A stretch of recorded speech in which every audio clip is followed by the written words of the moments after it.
Hey guys, welcome to the stream. Give me 1 second. I'm fashionably late as usual.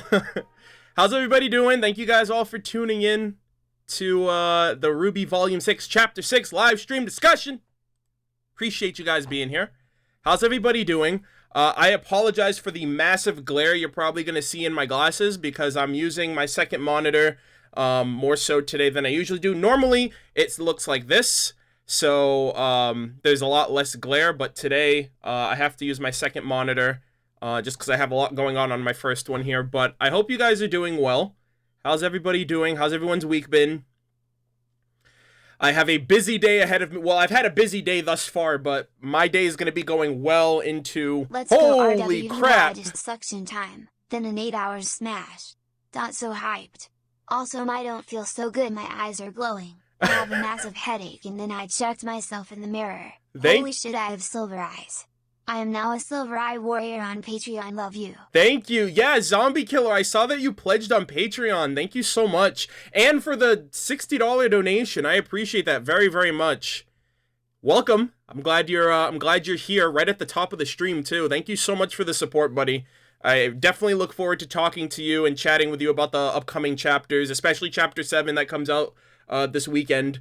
But thank you very, very much, dude. I appreciate it. And for all of you guys who are tuning in as well, let's see. For some reason, hold on, that's what I forgot to do. I forgot to check Streamlabs for the notifications because that notification popped up, but nothing happened just then. Give me 1 sec, guys. I gotta double check the... Oh, okay, that's what it is. All right. Authorize? I hope. Hold on. There we go. There we go. It's fixed. I did a thing. Check your Xbox messages real quick. Check my Xbox messages. I can't do that right now. Hold on. Yeah, my Xbox. I don't even have my Xbox. My brother's borrowing my Xbox right now, Jackson. Hold on. Did that pop up on screen? Did you guys see a notification for that? By the way, Jackson, thank you for the 5. Thank you for the 5 bones, dude. I appreciate it. You can check them online. Well, the thing is, I don't use my Xbox at all, so I'd have to like log into my like Xbox Live. Hold on, actually, hold on a second. I can do that through the Windows 10 app, right? Hold on, give me a second. It's all this nonsense. Hold on, messages, activities. I don't have anything. Hold on. Stay, but I love ya, dude. Sarah Darby, thank you for the $10. I appreciate it. You can't stick around. Well, these will always be uploaded after the fact for people who can't tune into the whole stream or at any given point. But thank you very much for coming in, leaving your support. I appreciate it. Guys, I'm tired. Jackson, I promise I will check the notification afterwards. It's not popping up on the Windows 10 Xbox app, so I don't know if I can check that right now. And like I said, I don't have my Xbox. My brother's borrowing it right now. But thank you very much. Arnold, get a Red Bull. Okay, guys, I've only had 3 of the Red Bulls in like the 4 days that I've had the cart since somebody sent them to me. That was actually a friend of mine, Subasa Yu, my other friend Jackson, not Helipilot, who sent me a 24 case of Red Bull to help with my video production, which it's actually kind of helped me out. Oh! I got you Red Dead Redemption 2. Oh, thank you! Surprise ruined. Yeah, Merry Christmas. Christmas. No, not at all. Thank you so much. Red Dead Redemption 2. Holy shit. Okay, well, I'm gonna need my Xbox back from my brother then. Thank you very much, dude. Seriously. Appreciate that very, very much. Red Dead 2. Yeah, so I'm definitely going to, I'll have to make time for that at some point. Probably after RWBY. But I'll definitely play it because it's been out for a few weeks now and I haven't even looked at it. My brother has it, but he's like a super big Rockstar fan, so getting him to part ways with Red Dead is like pulling teeth. But thank you, Jackson. Seriously, appreciate it very much. And thank you guys all for tuning in too. We have 700 people in here. My God. So before we start the discussion, there's a couple of things that I want to get through with chatting with you guys about really quick. That being, I am on a very somewhat strict schedule for today. First of, oh my god, zombie killer, stop! Brianna Williams, I have math class soon, so I can't stay. So I can stay for a while, but it's fine. Oh my gosh. Okay, you guys are coming in with the puns already. Thank you, Brianna. I appreciate you stopping by and saying hi. Hopefully you do well in math. And math was never my best subject or my favorite subject in high school, so hopefully it's better off for you. And Zombie Killer for the 45 super chat. You know what? Oh my god. You know what? Have more money. I already have all the stuff I need. Thank you, dude. Seriously. Too generous. Oh, and Justin just broke. Hold on. Dylan Rydnor. So, did anyone else low-key think that Blake was gonna die in there for a minute? Also, the Red Bull, it's an assassination attempt. Yeah, a lot of people were making the joke. They were like, whoever sent you that Red Bull is, like, low-key trying to kill you right now. But no, it's definitely been a big help. It's definitely been a big help from time to time. I'm not abusing it. I still have like 20 more cans that I'm going to be using sparingly over the next couple of months. I'm not going to just be going all in on it, but at the same time, they have been helping me with a bit of the video production that I've been doing, like with the late hours and stuff like that. So it's very, very much being put to good use. Really quick, I do want to say, I do know that there is a clip going around of Chapter 7. Do not talk about it in the chat. I do not want my mods to start banning people, but that's what's going to happen if people, start putting stuff like that in the chat. Chapter 7 isn't out yet, and even more so, that would technically be a spoiler for any of us, because technically we haven't seen Chapter 7 yet. So I prefer to be left spoiler-free on whatever it is that they showed, but there is a clip around. I think Entertainment Weekly released an exclusive look at Chapter 7, but I have not seen it. I don't plan on seeing it. I plan on watching Chapter 7 this weekend. So I just want to put that out there, because I see a few of my mods saying no spoilers. So if we can keep that to a minimum, I just let you guys know that there is a clip. If you guys haven't seen it yet, you guys can go check out Entertainment Weekly and go check out that clip if you guys want.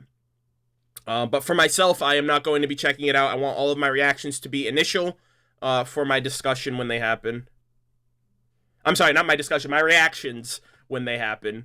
But yeah, for the most part, I know that it's around. I don't want to talk about it necessarily. But anyways, really quick, I do want to mention this because I am going to be on a bit of a time crunch for this discussion. I do apologize, and that's one of the reasons why I'm streaming. Oh my god, Mr. Matthias. Holy crap. Love you, dude. And I'm still hoping you come back for Red vs. Blue very soon. So, first off, thank you so much for the generous $100 super chat. That is incredibly generous of you. Like, seriously, holy shit. First off, thank you very much for that. And second of all, I will be coming back to Red vs. Blue. It will most likely be happening after RWBY Volume 6. I'm going to try to juggle Genlock and Red vs. Blue, since Genlock is kind of a new show that I have to kind of get used to. But yeah, absolutely, I will definitely be coming back to RWBY. I do apologize for kind of just dropping it when I did. I was going through a bit of a burnout at that time, but again, I haven't really been that transparent about it. But for the most part, I'm not going to stop Red vs. Blue. Like, Season 10, and like for what I've seen of the Project Freelancer and for what's to come in the future, I'm definitely going to be getting into RWBY immediately after RWBY ends. So yeah, you definitely don't have to worry about that. Like, I love Red vs. Blue, and some people might think otherwise because I'm not on top of it like I am with RWBY. It's just, I'm caught up with RWBY. I'm not caught up with RWBY, and RWBY is like my first Rooster Teeth love. I'm always gonna have a certain affinity for it above anything else that I watch. So, for those of you guys who are curious and who have been wondering about, Red vs. Blue content, I am most definitely going to be picking it up after RWBY Volume 6 wraps up. But Matthias, thank you so much, dude. Seriously, I appreciate the love, the support, the generosity, and the kind words especially. And I hope everything's good with you. Thank you very much for that.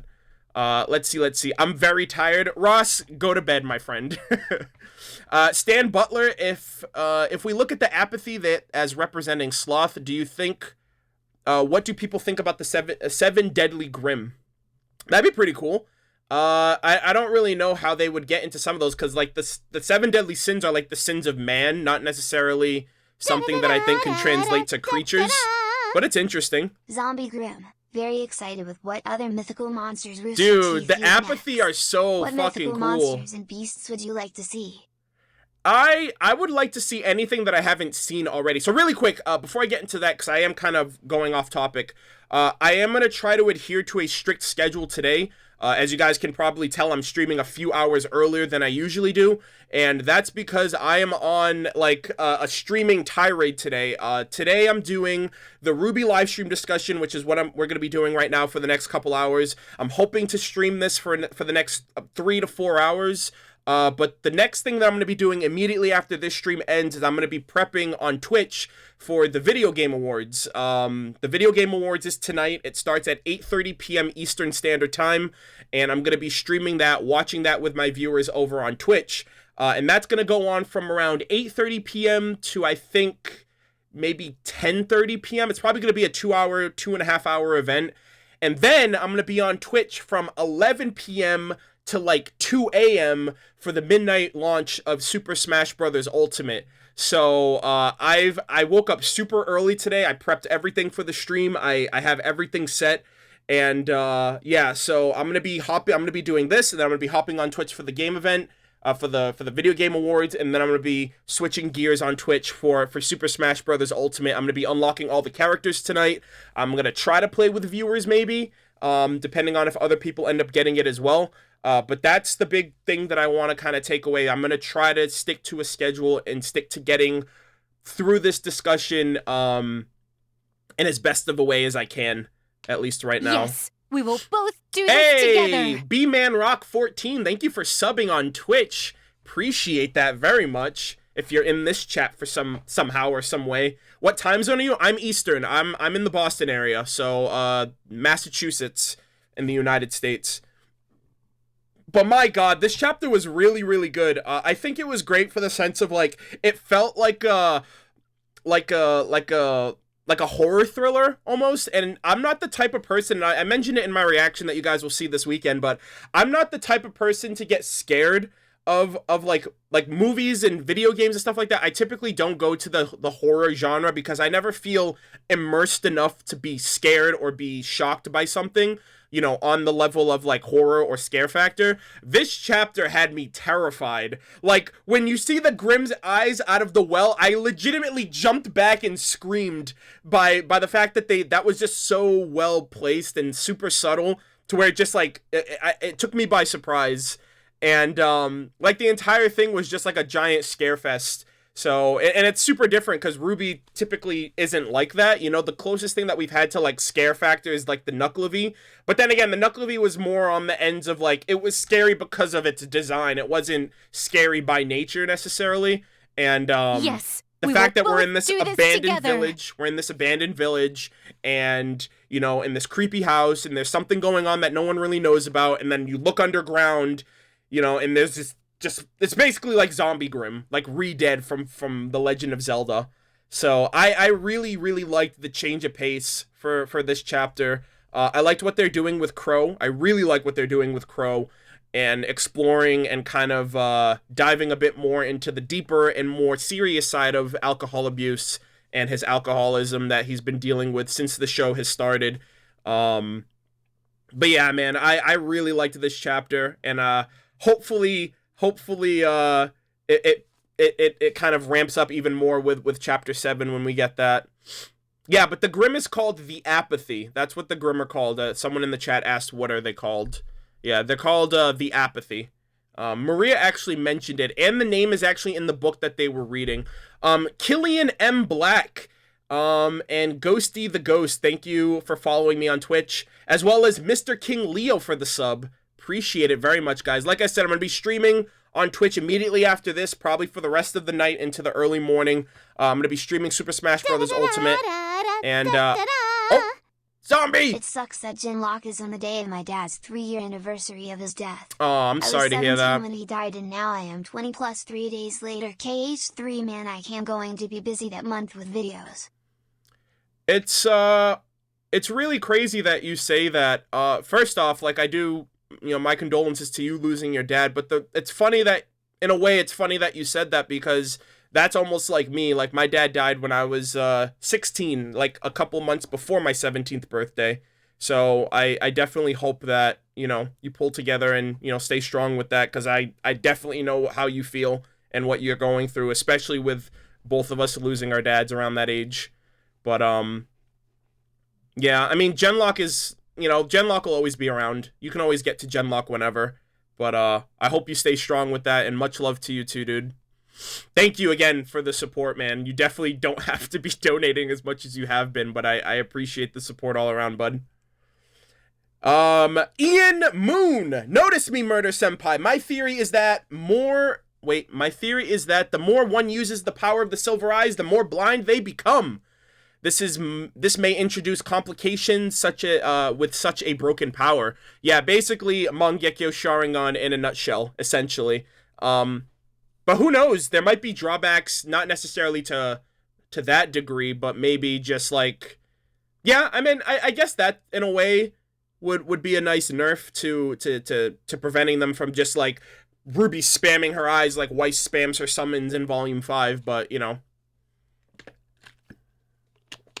definitely looking forward to how the Silver Eyes work in their entirety, which I'm assuming next chapter we're going to get an explanation on them now that Maria's kind of revealed that she used to be a silver-eyed warrior. Eternal Silver Mangekyo, pretty much. But yeah, so with all of that said, I definitely again want to say thank you guys all for tuning into the stream.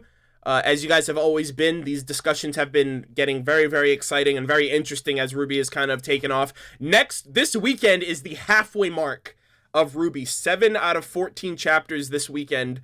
So, we have the second half to kind of look forward to, which I think at this point, based on the trailer and the opening, I think we've seen everything that's to be seen of the opening and the trailer. So the second half is going to be all brand new shit that we don't know about. Miss Matthias, please stop.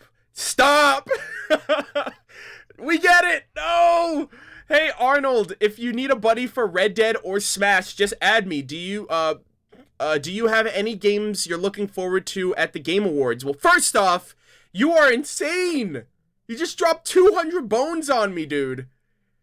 Oh my goodness. Thank you, dude. Seriously, I appreciate it. I definitely am probably going to I'm probably going to want to play with some people, because I don't really play Xbox that much.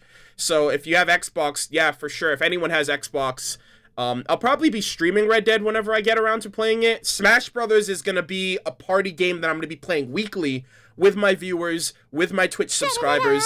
So, Smash is definitely going to be something that if you have a Switch, so looking forward to the catch release. these hands, because you're going to catch these hands. For your stream, my boy, and I will crush you like Ivan Drago. Also the Apathy, absolute nightmare fuel. Yeah, I would say in a nutshell, that's what they are, nightmare fuel. I will absolutely be there for your stream, my boy, and I will crush you. Oh, I mean, I don't know, dude. I'm not to toot my own horn, but I take Smash really seriously. In terms of like a casual competitor, necessarily, I'm not like a pro or anything, but in terms of a casual player, I take it really seriously. So I welcome any and all people who have Super Smash Bros. Ultimate. If you want to be able to play with myself and viewers, also Twitch subs will have first priority to play with me when I get around to streaming it regularly on Twitch. But Matthias, yeah, thank you so much. So I don't really have expectations for Game of the Year or the Game Awards necessarily. I'm looking forward to whatever announcements they're going to have for Jeff Keighley mentioned. I think they're going to have 10 new games that they're going to be announcing. I hope God of War wins Game of the Year. That's the game I'm hoping wins Game of the Year. That's the one I'm looking forward to the most. Either that or Spider-Man, because those are the only two big games that I played this year. Obviously, Red Dead 2 is a big contender that, that game speaks for itself, and, Rockstar and all that. But other than that, I don't really have many expectations. But yeah, thank you, Matthias. Thank you seriously again for the extra 100 bones dropped on the stream. I appreciate that very, very much, man. Learned a valuable lesson this episode. If your farm is in debt, don't lure Grim to your farm just to make everyone feel calm. But it's fine. Ninja, Ghost Ninja, thank you for the 5, dude. Appreciate it. So with all that said, welcome to the stream, guys. Get cozy. We have about the next 3 hours or so to get through this chapter, which is going to be pretty standard, pretty easy going for the most part. But you know how these discussions go. I say one thing and we're here for like 6 hours. But with all that said, let us begin. So the first thing I want to mention is this image right here. So I want to know if anyone is going to know what I'm about to say. What does this shot right here remind you of? Because after watching, I rewatched the chapter again, and I was like, oh, that reminds me of something. Oh yeah, slow-mo. Dan, you are a freaking grace from God, my friend. Thank you very much for reminding me. And Chibi Cat, appreciate it as well. Ah!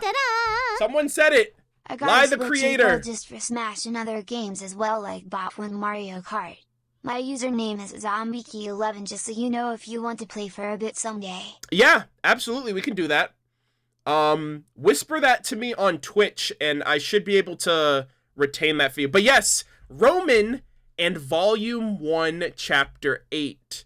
This shot right here is what it reminded me of. And I don't know if that's what they were going for, but that's like the first thing that I thought of. This is that the clip that's shown right here is at the end of Chapter 8 of Volume 1, after the Nevermore and Deathstalker fight.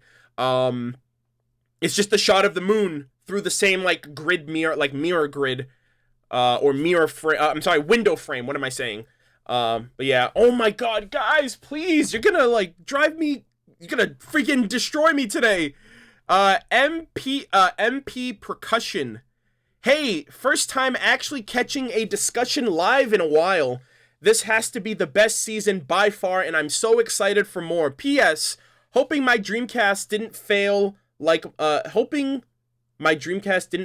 oh, I'm sorry, I think you meant to say hoping your Dreamcast didn't fail like mine did. Well, yeah, I have a Dreamcast that a fan actually sent in to me in my last fan gift unboxing.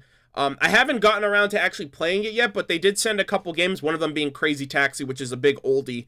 But I'm definitely trying to preserve that, especially since that's like a vintage old school console. But MP Percussion, thank you for the 99 bones.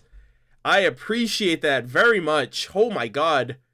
Seriously, guys, I don't know what else to say. Like, Jesus, we just started the discussion. Also, if there's any lag from this clip, just let me know and I'll bring them down and I'll reduce them a bit. Oh my goodness. Thank you guys very much for the generosity and the support, seriously. And also, you said it's your first time in the live discussion in a while. Well, welcome. I'd agree with you in saying that Volume 6 is definitely shaping up to be the best volume of RWBY thus far. It's definitely a major step up in, leaps and bounds in different factors from Volume 5. And, we're not even halfway there yet. This weekend will be the halfway mark. So definitely excited to see where we go from here. But Percussion, thank you again for the generosity. The 99 bones. I appreciate it. Let's see. That's a lot of bones. Considering there's 206 in the human body.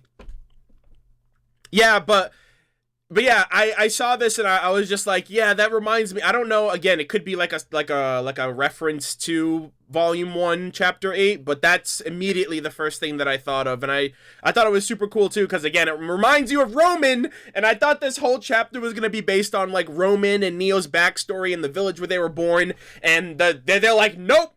That entire video you made on the theory about that with Neo and Roman, completely wrong. Or, I mean, I'm assuming it's wrong just based on the fact there's nothing there that ties Roman and Neo together. But, I still thought it was kind of cool. It tickled my brain. It got me thinking outside the box. And even though it was completely wrong, I think it was still fun for me to do and put together. And yeah, I miss Roman. You can actually see him at the very bottom right there at the end of the frame. But yeah, I just thought that was a pretty cool, like, moon clip and a reference to Volume 1.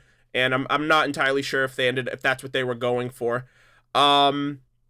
So this right here, so obviously we're getting into it, immediately after the last chapter. This one, they're all kind of sitting around, around the campfire, getting warm, getting settled. Qrow's drinking, Ruby's, kind of just keeping watch on everyone. Maria's going through the diaries of the owner who lived there. And I clipped this shot right here because this actually, it's, I don't know if any of you guys would agree, but I'm wondering, it's super weird to me that Oscar is pacing like he's Ozpin.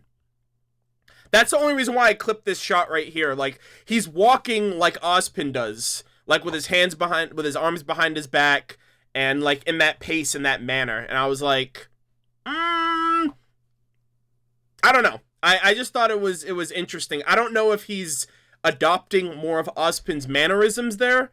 I just thought that was very interesting to see. Like, maybe it's muscle memory as well, but I was like, oh my gosh, like, are they really doing this? Is he slowly, like, becoming Ozpin, even though Ozpin isn't around right now?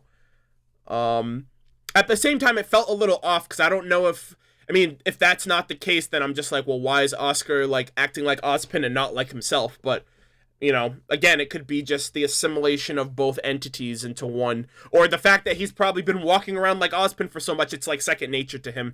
Hey, Dylan! Let's gather around the campfire and sing our campfire song. It's our CAMPFIRESONG song. And if you don't think that we could sing it faster, then you're wrong, but it'll help if you just sing along. Also, by the way, rest in peace to the creator of SpongeBob, who passed away last week.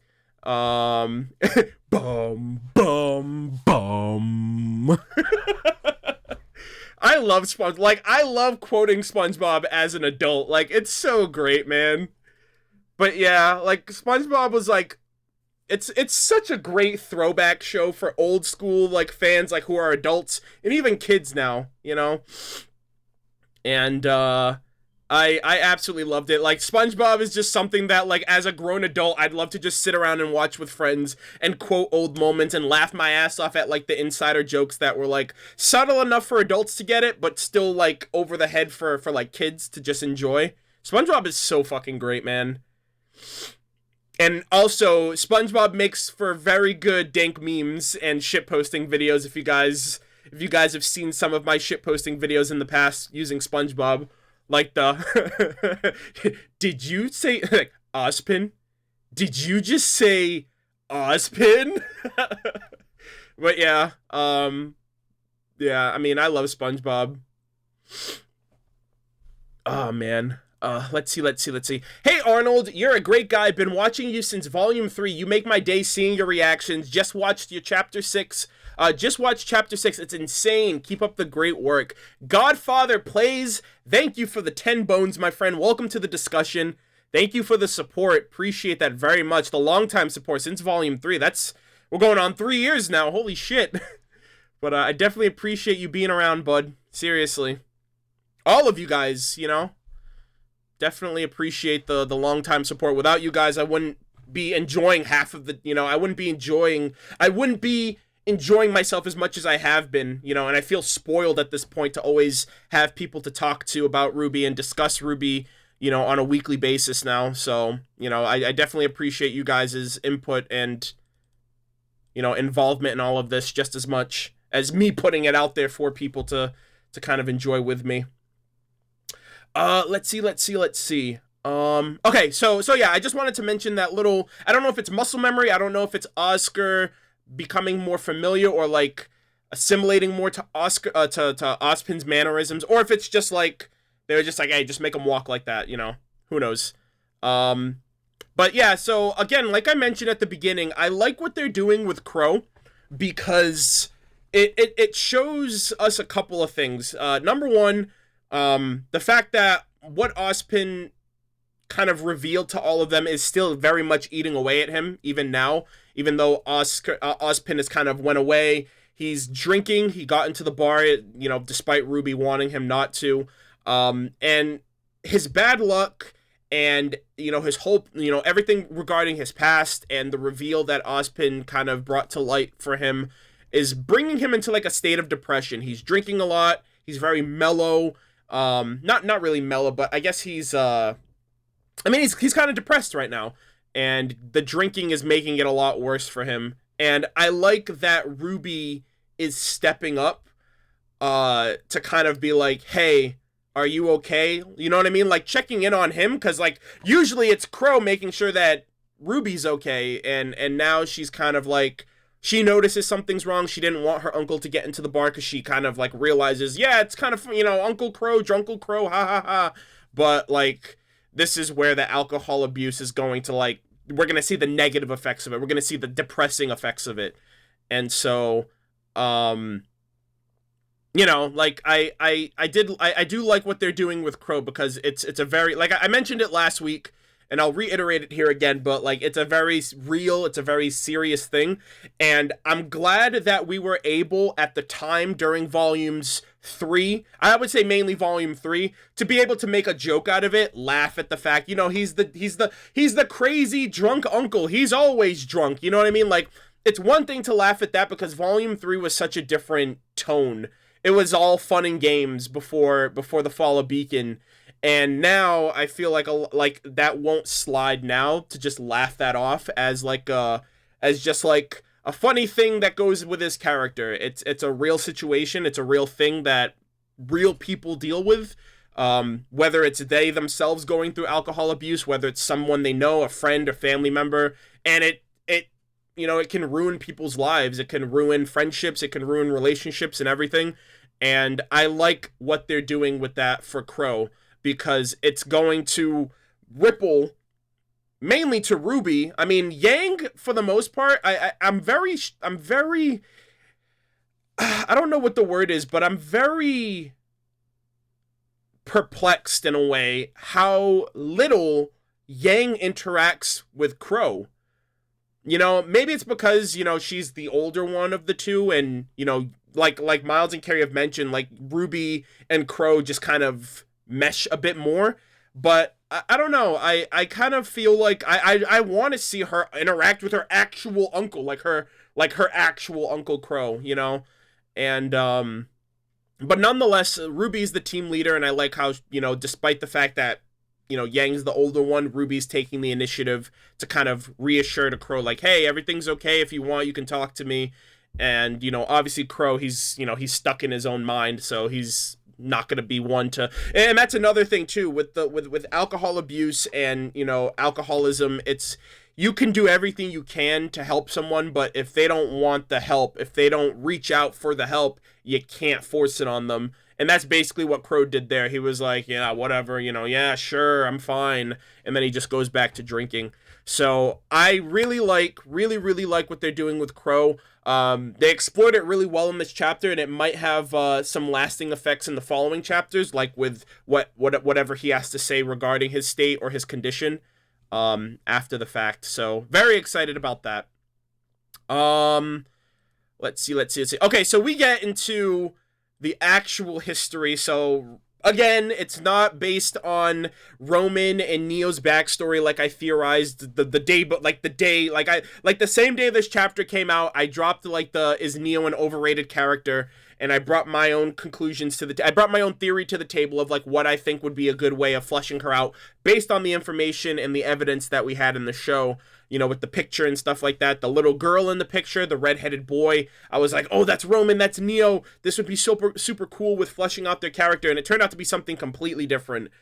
So I got debated, completely wrong. Nonetheless, I liked it because, you know, it forced me. It could still very well be possible, but I'm not willing to write that off as like it's definitive right now. If anything, it's a very low possibility. But nonetheless, like, I'm still getting into theory crafting this volume. Like, this year more than ever, I've been theory crafting like a son of a bitch. So, it's been really good for me to think outside the box than I usually do. And that was one of those videos where I was like, oh, let me kind of push myself to putting this together. You know, just to present regardless if it was true or not, or whether, you know, it was accurate or not. And a lot of people liked it. It's my most disliked video recently that's not a reaction video, so obviously a bunch of people were probably a little peeved by the title, because, you know, a lot of people associate the term overrated with something negative, despite the fact that I have my own criteria for why I like a certain character or not. It's not enough for me to just be like, oh well, you know, they're just cool. Like I need the substance to willingly like a character, and I know everybody's different in that regard, but in the end, I have no hate on Neo. You guys can definitely tell from my reaction. I was super fucking hyped when she came back. It's always fun to see her fight, especially. It's just, regardless of all that, me thinking she's overrated does not equal me disliking her. And a lot of people were confused by that. Some people were like, how are you going to say Neo's overrated, but then in your reaction be super excited that that she's back? It's like, well, that's because those two things are completely opposite. And I'm level-headed enough to realize that despite me thinking she's overrated, that doesn't mean that I can't like what she brings to the table. Which can be a little jarring for some people regardless, so it is what it is. Yelsu456, welcome to the stream. Hey Arnold, first time in the stream, welcome. I hope you enjoy. We're just getting into the Chapter 6 discussion. I'm kind of rambling right now, but for the most part, we're getting through it. We're making decent progress. Welcome, I hope you enjoy. God, I freaking love Neo's fighting style and everything. Like, her returning in general. It's such a treat to just see, and like I did the side-by-side comparison video as well of showing like her animations in volume 2 and then again in volume 6, and how it's been like almost like a reinforced return to form for her, and how the RWBY studied her movements and her fighting style and her demeanor and, you know, the nuances to how she fights, and they capitalized on it really, really well with Chapter 5. And, you know, it's just great to have her back. Let's see. Hey, people, this is my first time being in a live discussion. Can't wait to see a reaction video to Chapter 6, because it was awesome. Also, I'm keeping my fingers crossed for Mortal Kombat 11 reveal at the Game Awards. Overlord Sombra. I'm typically not a fighting game fan, so I can't really relate to the whole Mortal Kombat thing, but I mean, if it comes out, that's great. I mean, fighting games have been blossoming as of late. You got BlazBlue Cross Tag Battle, you got Soul Calibur 6 that just came out. Technically, if you want to consider it, Super Smash Brothers is kind of like a party fighter. So yeah, I mean, more fighting games the merrier. But yeah, that'd be pretty cool. We have a lot of announcements to look forward to as well, so I'm looking forward to anything and everything at the Game Awards tonight. And Gamble Muse, wonder if Neo and Cinder might find the farm burned down, and that might be if we learn about Rowan. See, that's the thing. We know right now that Cinder is 3 weeks behind Team RWBY right now. So if they're starting to play catch up and getting from point A to point B, right, from where they are now, whether they travel on foot or whether they take the train and get run off the same tracks, if Neo and them are slowly picking up on Team RWBY's trail, and they see the burned house and they see the familiarity, and Neo has a reaction to that, that's gonna be all I need to kind of put 2 and 2 together at that point. Because Neo is the lasting remnants of Roman, of anything regarding their backstory or their history, and I don't think we'll ever get something like a flashback of them two, but you know what I mean? Like, it would still be kind of nice to get, because, you know, a lot of what we are led to believe about Roman and Neo has been headcanon. It's never been anything that's deliberately in the show to tell you, hey, you want to know about Roman and Neo? Well, this is the canon aspect of it. Which I feel like if they don't do it in the show, I'd be really disappointed if they feature it in, like, an anthology or the manga or something like that, because I feel like that's super important, even though Roman was never meant to be an important character. So, you know, it's here or there. But either way, if they're able to do that and Neo gives a response, or if she like walks around the village, that's all I'm gonna need to kind of solidify my thoughts on that. But yeah, we learn about Bartleby, we learn about the other families, about how this fucking guy, man, this fucking dude, the head of the freaking Brunswick farms, use it, like she mentioned that he was pretty ambitious, always finding new schemes to get by. And, you know, very much like majority of the settlers that are outside of the kingdom's protection, they tried to live outside the kingdoms. And, you know, in the end, it worked for the short term, but obviously, as you can tell from the results, it was the choice of one man. It was the reckless decision, the risky decision of the head of the farm that brought everybody down with him. In practice, it would have worked had the rest of those Grimm did not follow the pack back. But even then, that was a really stupid, really dumb for him to do. Yeah, Bartleby Brunswick, I think that would be his name. Unless Brunswick is just a name that they all came up with, but he was the head of the farm, so I'm going with Bartleby Brunswick. Guys, okay, I don't know if anyone has seen Chapter 7, the clip, but any mods that are in here, if anyone posts Chapter 7 spoilers, don't ban them, but time them out. Like, time them out of the channel, because apparently some people are okay, so some people are getting their comments deleted. Okay, thank you. Yeah, just do that. You guys have free reign. Absolutely. Do it at your discretion, because I don't want to keep telling people to, like, we haven't even seen Chapter 7 yet, so, like, we ourselves are getting spoiled at this point. This doesn't even have to do with non-first members. First members are getting spoiled right now. So, yeah, like, not cool. So, if you see anything like that, just flat out get rid of them. Mr. Drone, for those of you who don't know what I'm talking about, Rooster Teeth, Entertainment Weekly released an exclusive clip of Chapter 7.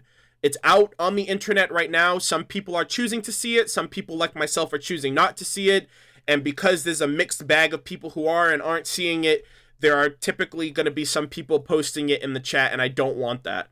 So if you want to see it, go check it out. When you come into the discussion, don't talk about it. You will be warned.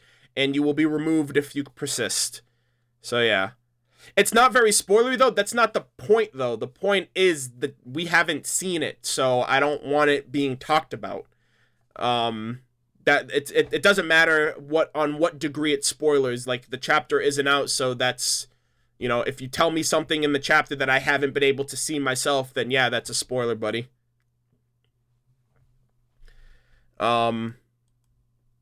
Yeah, and I think what they featured was also on RWBY Rewind, which again, I don't watch RWBY Rewind, the preview clips. I actually haven't seen anything beyond the first RWBY Rewind because I've been super busy.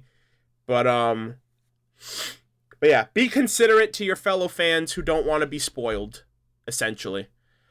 Because Salem jumped into the pool of Grimm, what if Ruby uses her silver eyes to destroy the Grimm that is inside Salem, causing her to become a normal human being again? Well, the thing is, she's immortal, so she's never going to be a normal human being, despite the fact that she's been Grimmified. Also, I don't know how ingrained that Grimm nature is with her, because now she's got, like, the darkened eyes, she has like, the veins and stuff like that, so she's probably, like, one and the same with whatever merged with her all those years ago. But yeah, mods, thank you very much, Dan and Hunt. I know that we're very low on mods today, but I do appreciate you guys for going the extra mile with keeping the chat clean. Seriously, guys, give our mods some love and support right now. They need all the help they can get. But yeah, thank you guys very, very much. I appreciate it. All right, so anyways, Bartleby, not the smartest guy ever, but yeah, also, can we talk about this shot right here? These two shots right here.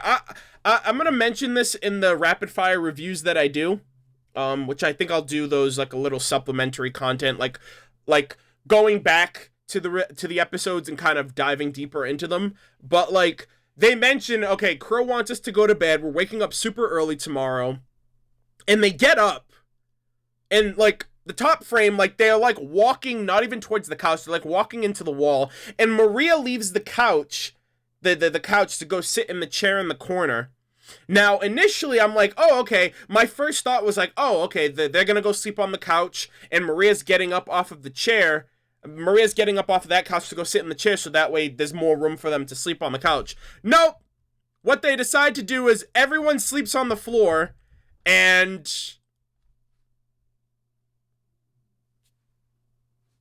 hello? Like, you got two couches. At first, I was like, okay, maybe it's because they wanted to sleep next to the fire, you know, to stay warm. They could have easily pulled those couches closer to the fire and be comfortable. And then on top of that, I'm like, well, why did Maria then get up and walk over to the couch in the corner to turn the light on and read when she was reading when she was reading over there to begin with? I don't know.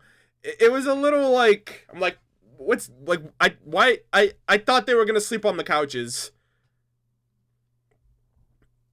But yeah, I don't know if hold on. Yeah, I mean, it would, at least to me, it made a little bit of sense. Or maybe Maria just likes sleeping on, chairs instead of couches. Who knows? But yeah, I just thought that was a little odd. I was like, why would they all opt to sleep on the freaking hardwood floor that's most likely cold as hell when they could have all just, like, bunched it? And they're not even all sleeping near the fire. Like, the fire obviously ended up going out, but, like, pull the couches close, huddle together, you could have had 2 people on this top one and, like, 1 person at least on the bottom one, and then everyone else sleeps in the little pocket in front of both of them.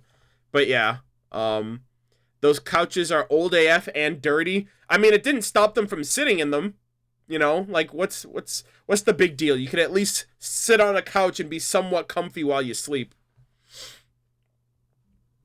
Yeah, I mean, it's a little nitpick, but that's what I was expecting. I was like, oh, okay, so she's getting off the couch, and they're getting up off of in front of, they got off the floor in front of the fire and moved towards the couch, and then they all just slept on the floor. I was like, what the hell?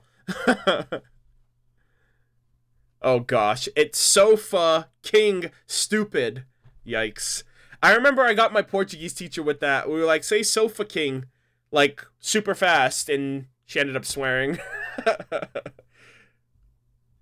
But yeah, you're gonna stream the Game Awards? Yes, I'm streaming the Game Awards after I end up doing after we finish up the discussion for today for RWBY. The Game Awards isn't for another 3 hours though, so we can make, we still have a lot of time to kind of unpack this chapter. Maybe they weren't comfy. All I'm saying is, I would be sleeping on a couch. You will not catch me sleeping on no floor. I don't care how old this house is.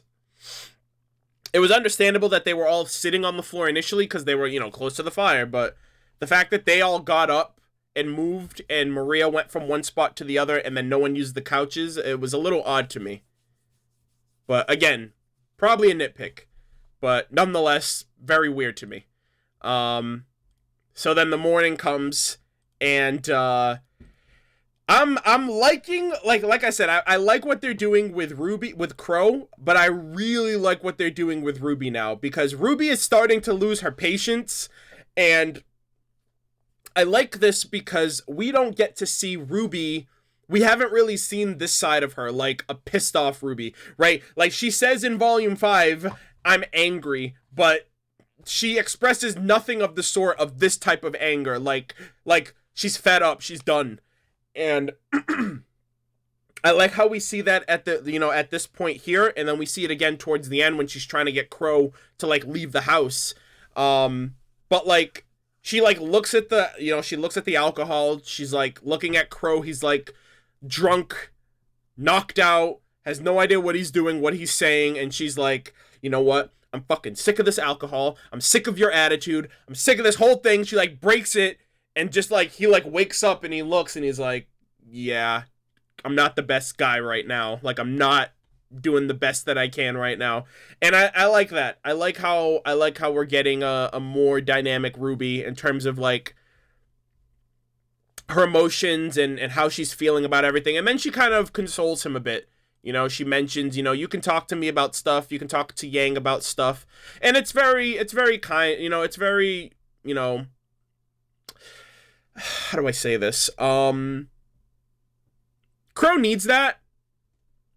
I think Qrow definitely needs that. Like, he needs a shoulder to lean on because, he's the huntsman. He's the right-hand man. He's the guy who's kind of picking up the pieces where Ozpin, whenever Ozpin's not around.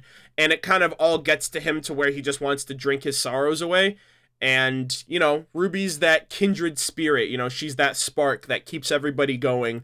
And, you know, it sucks. It sucks for Qrow. You know, he's already dealt with it. Yeah, endearing. I think that's the word I'm looking for. Yeah, it's touching. It's endearing. It's nice to see that, you know, she might not be the best fighter. She might not be the best team leader, but she's still willing to be like, hey, I know I'm still a kid, and I know you're the experienced one, but if you want to talk, I'm here to listen. I'm here to help you through whatever, because it's clear that you're going through some shit, and I don't necessarily like it, and, you know, if I can help you in any way, that works. And I think Qrow needs that, you know. Again, like I said, he's willing to kind of like, you know, let's just get out of here, it's fine. But I hope he opens up a bit more, you know, and not just for what's going on with him right now with Ozpin, but like his past, right? Like how much of what Ozpin said, or how much of this history that Qrow's learning about with Ozpin is really affecting him, and how far back does it go? You know, as far back as Team Stark, you know what I mean? With Summer, with Ty, with Raven, you know, and with Qrow and everything that's happened, that is probably like shaking him to his core right now. And, you know, it's taking a toll on him at this point. Thank God he didn't die. That's the one thing I'm so happy that nothing bad happened to him. A lot of people took the opening as, like, red flags, like, oh shit, Qrow's gonna die. I always felt like it was more like, no, he's drinking, he's gonna be, like, dragged down into depression, and eventually, you know, that's essentially what happened this chapter. But I'm very, very, very happy that nothing terrible, like, nothing to that degree happened to him, but he's still feeling a lot of the mourning and the regressive effects of drinking, and, you know, everything that he's still trying to come to terms with. Don't speak too soon. Well, I'm just saying, like, as of right now, this chapter was the worst of it. Like, I was expecting the worst to happen to him, and the fact that he came out unscathed, you know, because of RWBY, because of Weiss, was like one of the things that I was like relieved by the end of it. But yeah, he's going through that depression, and again, it's a real thing. It's relatable. It's something that a lot of people can sympathize and empathize with to an extent, and I like how they're exploring that with Qrow and giving us just as much of development with him as his niece, and how this is affecting both of them. Because like I said, alcohol abuse doesn't just affect the person who inflicts it on themselves. It affects the people around them, their friends, their family, the people that care about them, their colleagues, their workers, you know, whatever the case might be. So it's great to see that what Qrow's doing is affecting RWBY, whether or not he realizes that. And again, I like what they're doing with Qrow. I hope they explore a bit more of it, especially with the aftermath of everything that happened here. If he's going to speak up on it, you know, to RWBY, is he going to open up to her? Is he going to talk a bit more about how he's feeling? Because we don't really, Qrow kind of puts on that facade, I think, most of the time, you know, especially with everything that he's been through. But especially everything that's happened with Ozpin, I hope that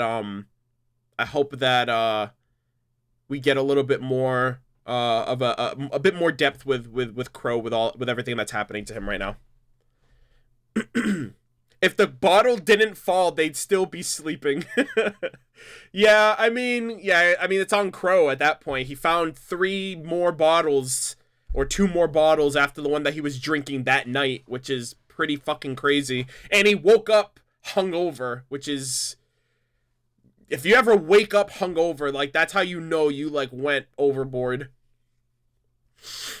Between his tribe, Raven, his indifferent relationship with Ty, and Ozpin's secrets, to me, Summer seems to be the only person who really loved Qrow for who he was. We need a Team Stark flashback. Yeah, I feel like we'll get that. That's probably, like, one of Qruby's most, like, requested things of the fandom, is, like, a Team Stark flashback that pretty much gives us the history of these characters that we really don't know that much about. The older generation, right? You know, Tai Yang, Summer Rose, the mother and father of half of Team RWBY, and Uncle Qrow and Raven, obviously. But yeah, that'd be awesome. I assume we'll get something like that. It's not I feel like with that, it's not a matter of if, it's a matter of when we'll get it, not if we'll get it. That's how confident I feel that a Team Stark flashback more than anything is definitely going to happen. Also, don't kill off Qrow. Someone in the chat said kill off Qrow. Hell no. Someone asked me, did I see the clip of Chapter 7? No, I did not. I do not watch clips, previews, early looks, sneak peeks, any of that jazz. I'm watching Chapter 7 when Chapter 7 comes out. So we are not talking about the clip at all in any capacity. But welcome to the live discussion. So, I really liked this little interaction between Oscar and Blake. Cause this, like, speaks so much to, like, any person, like, myself included. When I wake up, I'm like, they're like, if we're still tired, should we make breakfast? You want to make it? Not really. It's like, well, if you're gonna suggest breakfast and you're not gonna offer to help make it, then keep your mouth shut. No, I'm just kidding. But, like, that was, like, so relatable. That whole, that little back and forth between them two. Yeah, the whole scene was a mood, essentially. Yeah. I thought it was really funny because it's like, that's so relatable. It's like, I'm tired. I want to do something, or I want something to be done, but I want no hand in it. I just want the end result to be a thing.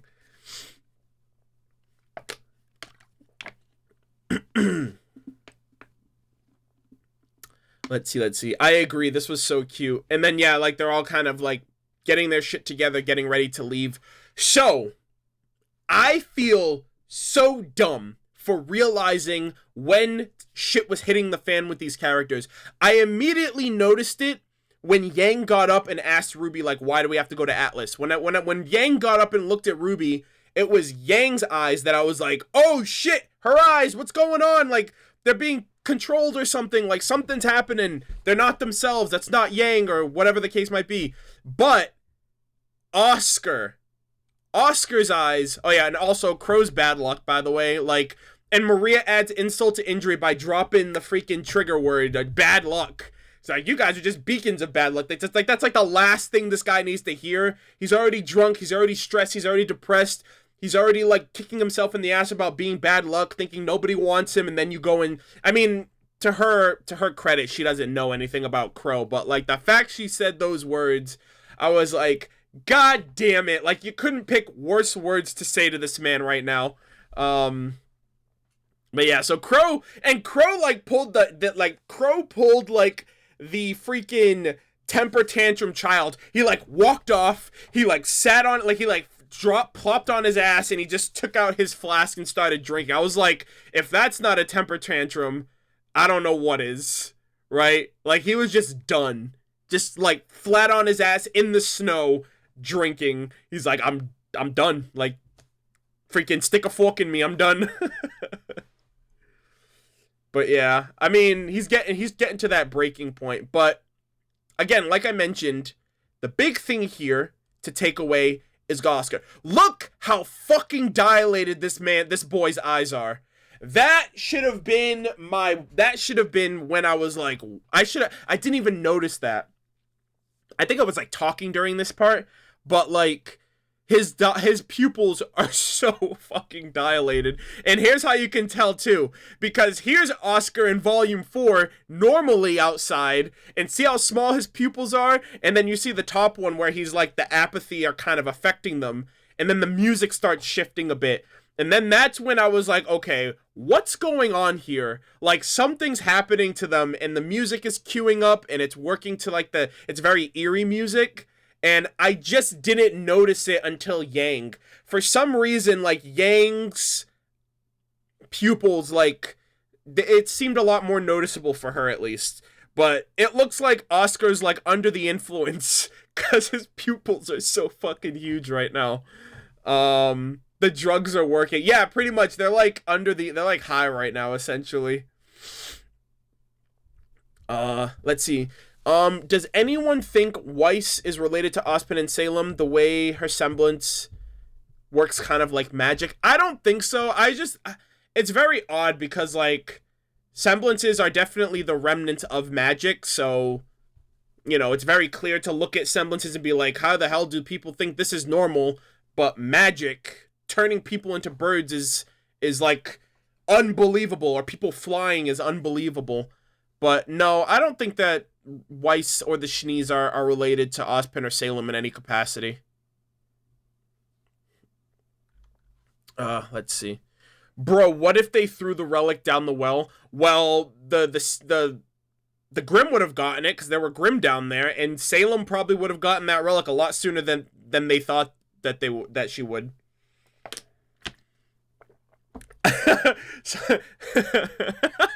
13 in the chat. I'm sorry, 18 in the chat said he's high on that compost. The compost king is high off his own supply. Yikes. But yeah, I liked this too, because this is where everyone started doubting themselves. Weiss brought up the fact of, like, why are we going to Atlas? When initially she was like, I don't know what I'm saying, I'm just really tired. And then she mentions it again. And I was honestly like, fuck, how's RWBY gonna answer this? Like, realistically, right? Take the Boy Scout factor out of it, right? It's like, we gotta do it because it's the right thing to do. Why the hell are they going to Atlas? I was like, in my reaction, you'll see it. For some people have already seen my reaction on Patreon, but like, I was like, what, you're gonna let Salem win? That was my response to that question. It's like, you're gonna let Salem win? But realistically, these people have no business getting into something that has nothing to do with them, especially when Ozpin has made it incredibly difficult to convince any of them to stay the course. You know, they could be, you know, they're the difference. You know, it's like, well, we have to do it, because if not us, who will? But it's very, very hard to convince me, or to convince any of them. Like, they literally just straight up ask RWBY, why? Why do we have to do this? If we drop this relic, or if we bury it, who's to say she'll find it in our lifetime? Like, there you go. Like, pack it in. GG, boys. Let's go home. You know? But at the same time, if you know something like this, like Salem exists, magic, the relics, the maidens, you really can't go back to a normal life. Like, you're like on the inside whether you like it or not. So yeah, like, in a way I kind of see both sides of it. I'm like, realistically, like, they're right. Like, you really don't have to do this. Ozpin can't force any of you guys into it.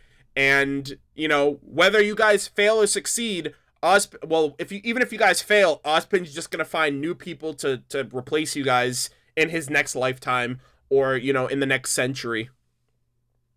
But yeah, like, if you look at it, if you want to be cynical about it, you can see why they don't need to do this, or why they shouldn't do it. But obviously the optimist inside of, you know, the optimist is gonna be like, obviously we have to do it because Ozpin trusted us, and he told us this information, and we have, like, RWBY's response was, because we have to. Because we have to. Like, RWBY doesn't even have a justifiable reason for doing it other than it's the right thing to do. That's her moral compass. Like, it lies on where you are morally on it. Like, if you're a cynic about it, like, you don't really give a shit, it has nothing to do with you in the grand scheme of things, or it's something that you're not willing to sacrifice, you know, you're not willing to sacrifice, like, your life for somebody else. But yeah,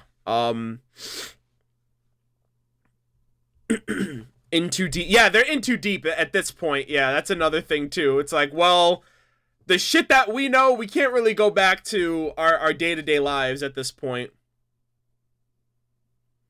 Hey, sup, Murder? Do you personally believe that we're watching potentially the best RWBY volume in RWBY so far? Love you, dude. Can't wait for the Game Awards 2018. Well, first off, thank you very much for that. Like I said, I'm gonna be streaming the Game Awards after I finish this. Starts in about 3 hours.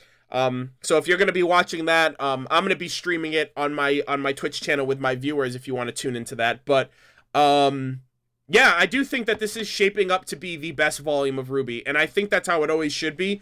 I always think the next iteration should always surpass the predecessor. In some cases it does, in some cases it doesn't. Obviously, there are ups and downs to every volume.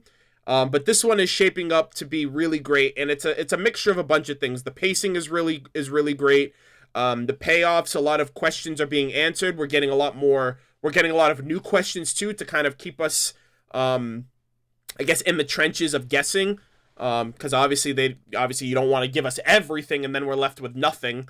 But yeah, I think this volume is doing a lot of things really well, that previous volumes either didn't do as well or did good but not as great. But yeah, I think by far this is the best volume so far. And we're not even halfway. And this weekend is going to be the halfway mark. So we still have 7, 8, 9, 10, 11, 12, 13. And then the finale of 14.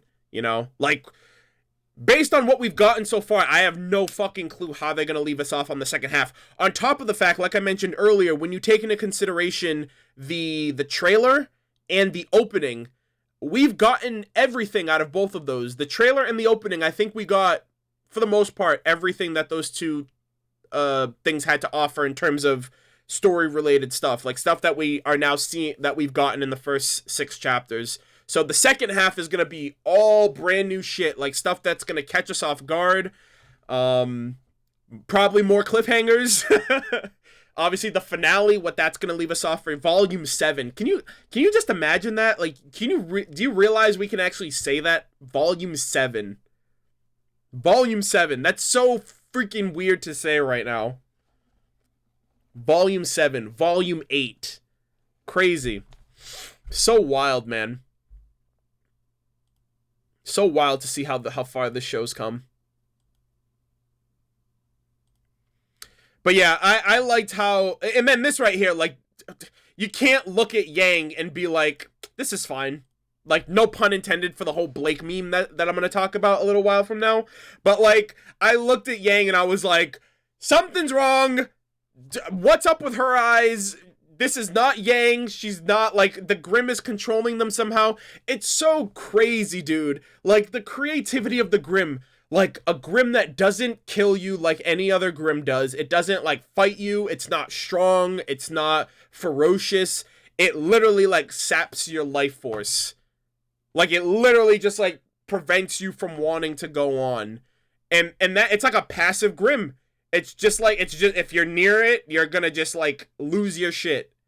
I think that's so fucking cool. That there are passive Grimm out there that don't have to do much of anything to be still considered a threat. And when, en masse, like, largely, you know, that's a Grimm that's the definition of strength in numbers. Also, it's kind of odd that it kind of does the opposite of what attracts Grimm in the first place, right? You know, like how Grimm are attracted by negative emotions, panic, you know, widespread panic, anxiety, fear. Those are all things that attract Grimm. But this Grimm kind of does the inverse of that. It kind of takes all of that out of someone to the point of death, to the point of, like, nothingness. I think that's also pretty cool. That's like a polar opposite. Like, in nature, it's a polar opposite of what it's meant to be attracted to, which is, like if someone's, like, screaming and crying and yelling and stuff, do these things go to them? Like, despite the fact that, you know what I mean? Like, I feel like I'm, like, rambling in circles right now. But yeah, I kind of like, I really like how creative they got with the Apathy Grimm.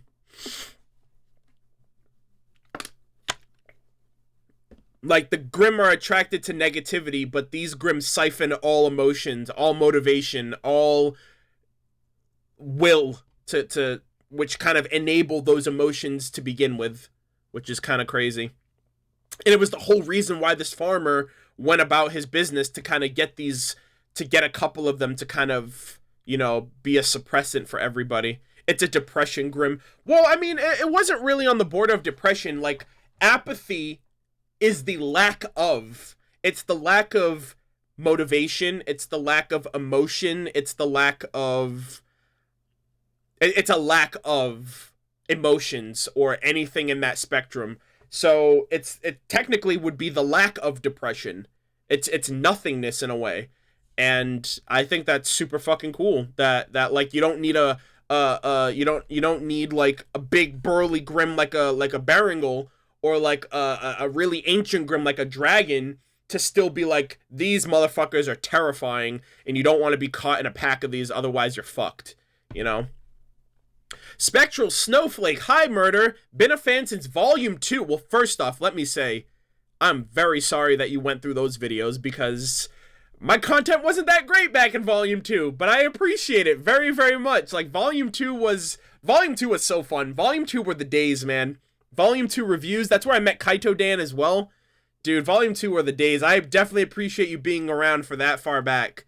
Had to donate now to ask how to watch this from the beginning since I missed the beginning. You mean the live discussion?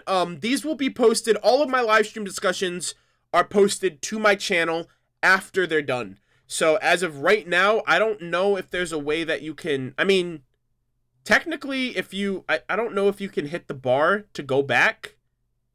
Yeah, I don't think you can do that. So yeah, the only way you can watch this from the beginning is after it's uploaded. After it's finished, it'll be processed and then uploaded to the channel. Oh man, Volume 2 is freaking so fun, dude. That's the best thing I can do. That's the best way to describe Volume 2. It's fucking fun, man. It's so fun. I think it's funny how I get out of math class to find you talking about how dead Yang looked, because that's gonna be me this week when I'm studying for my finals.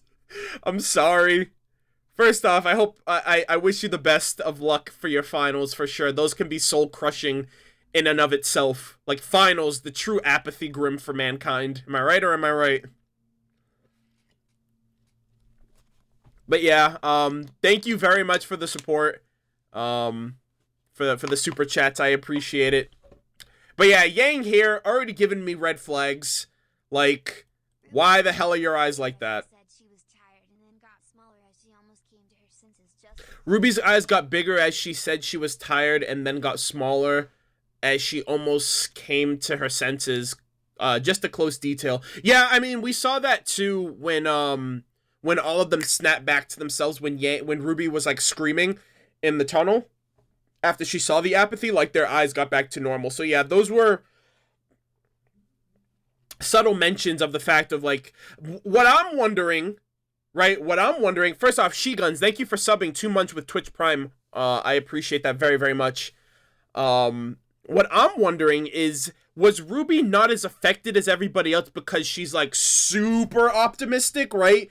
She has a lot more, you know what I mean? Like she's not weighed down by the world and by everything that's happened to them as much as everybody else. So the effects of the apathy grim took longer to affect her than everybody else. That's my initial thought. I was like, is she just like super optimistic, whereas everybody else is just like, yo, I'm fucking tired. Like I'm like not tired because I'm just tired. I'm tired of this shit.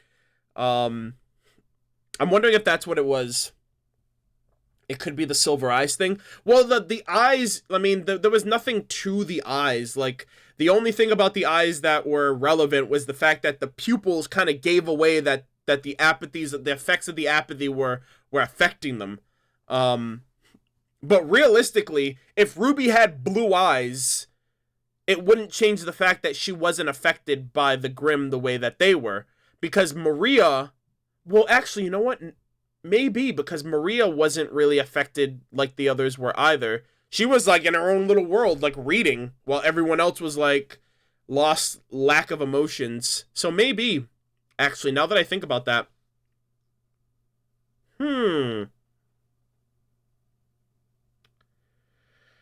Huh. That's pretty crazy. Ruby's broken, man. No, I'm just kidding. Obviously, she has a lot to learn when it comes to harnessing her powers before anything, but dude, Ruby's gonna be so fucking badass. She's gonna be like just like her mom, man. Once we find out how badass Summer was, it's just like Ruby's gonna be like 10 times that. I can't wait, man. I can't wait. Let's see. Oh yeah, and then this right here, like, get the fuck out of here. Like, at this point, I was like, nope, get me out. Like, something is clearly wrong here. Like, they all look like husks. They look like they just have nothing. I don't know. At this point, this was where I was like, okay, like, something's clearly happening. This shit's, like, freaking me out. How the hell is the Grim doing this? Who's doing this? How is this happening? How does no one notice it around them? Right? I don't know. Dead Squad. Yeah. Like, this just had me like, what the hell? Like, I was just like, I just wanted to know like how or why or what was causing this to happen. Clearly something was happening, but because we've never seen like a passive effect like this from a Grimm, it was just so like weird to see like that something that we couldn't see was causing this, which again plays into the credit and the creativity of Miles and Carrion and you know, the writing team and everything for how creative they made this Grimm. God, man, I wonder like what other Grimm there could possibly be then. Because initially I thought the Grimm was controlling them, but they were still very much, they still had agency, right? They weren't like just chilling, like, because they still went down the well with Ruby. They were still very much like talking to her and knew who she was. So I was like, they're not being controlled, then like, what's going on, you know? One of us. Yeah, that's kind of like the whole deal. Like, all three of them, they're like trying to convert Ruby right now. Oh boy. I don't like where this is going. Well, that makes two of us. Oh gosh, a succubus Grimm? Okay. We're getting into some berserk territory now.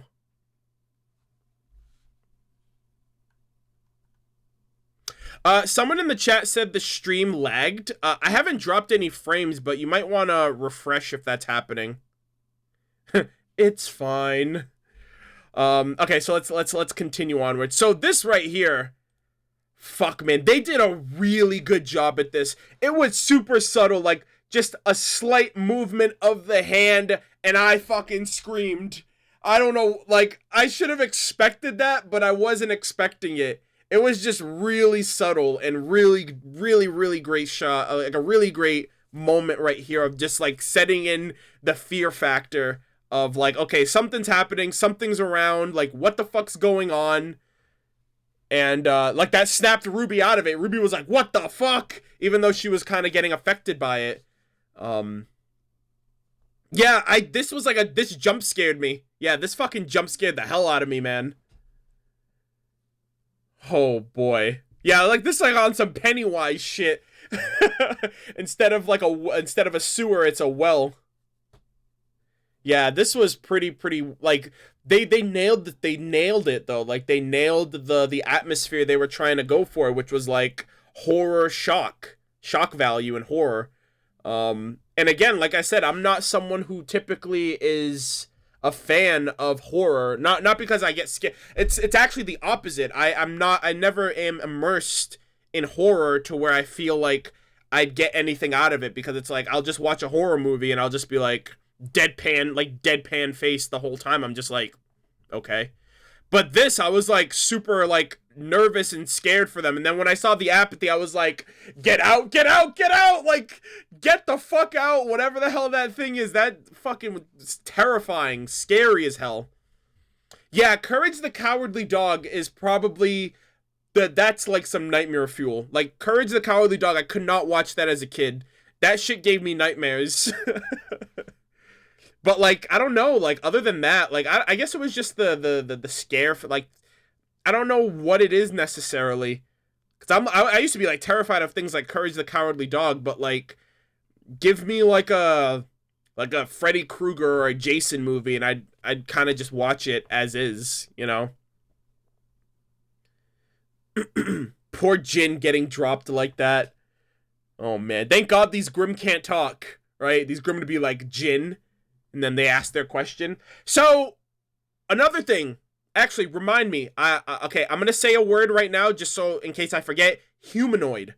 Humanoid. That's the word that I'm going to remember. I want you guys to remind me of if I end up forgetting what I was going to say. Just because I do want to talk about it at some given point. But again, this shot was really well done. I love the tone and everything that they were going for. The atmosphere, the horror, and the spooky, like the two spooky moments. Those were really, really well. And this right here, this image says it all.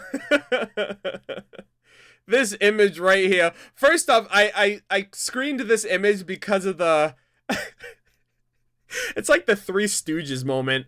Like, you got Blake and Yang that are just looking at each other like, You kidding me right now? Ruby's like, what the fuck have I done? And Weiss is just like staring off into space, has no idea where she is right now. What I like about the recent volumes of RWBY is that the Qrow are actually a threat. Yeah. In the beginning you're made to think they're just fodder, but the apathy brought the team closer to death than anything before. It shows these things are to be feared. Yeah, absolutely. I completely agree with that. And again, we've seen what? We've seen the Sphinx, we've seen the Manticore, we've seen the Apathy now. Like I said, we still have 7 more chapters. Even, I mean, after chapter 7, we still have a shit ton of chapters. We could still see some more terrifying Grim. But yeah, I don't know why. I've already seen a fuck ton of memes come out of this chapter alone, mainly from Blake, but I've seen a few from this one as well.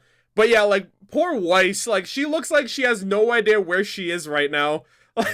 She's like staring off into space, has no idea of like anything. And then Blake and Yang are just looking at each other like, is this girl for real right now? And then Ruby's obviously, she's like, I done goofed. But I really liked this.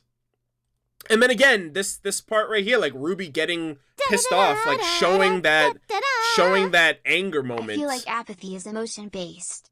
Maria and Ruby were both more positive and motivated, but everyone else was so negative after what they learned about Oz and seeing the bodies. Yeah. Maria was the least affected because she was the least involved emotional. Yeah, also, she's old, and she's probably seen worse than this, you know what I mean? Like, Ruby, at the same time, is like, yeah, she's a kid, but Ruby's the optimistic character. So, yeah, I think it could be a combination of maybe Silver Eyes, because that's the one thing that Ruby and Maria also have in common, so that could be an outlier. But, you know, at the very least, I still think that it was really neat to kind of see that, like, wow, Ruby wasn't affected by these guys at all. That just shows her emotional state compared to everybody else's. Okay, yeah, I haven't gotten to the humanoid thing. It's gonna be when I talk about the Apathy Grim.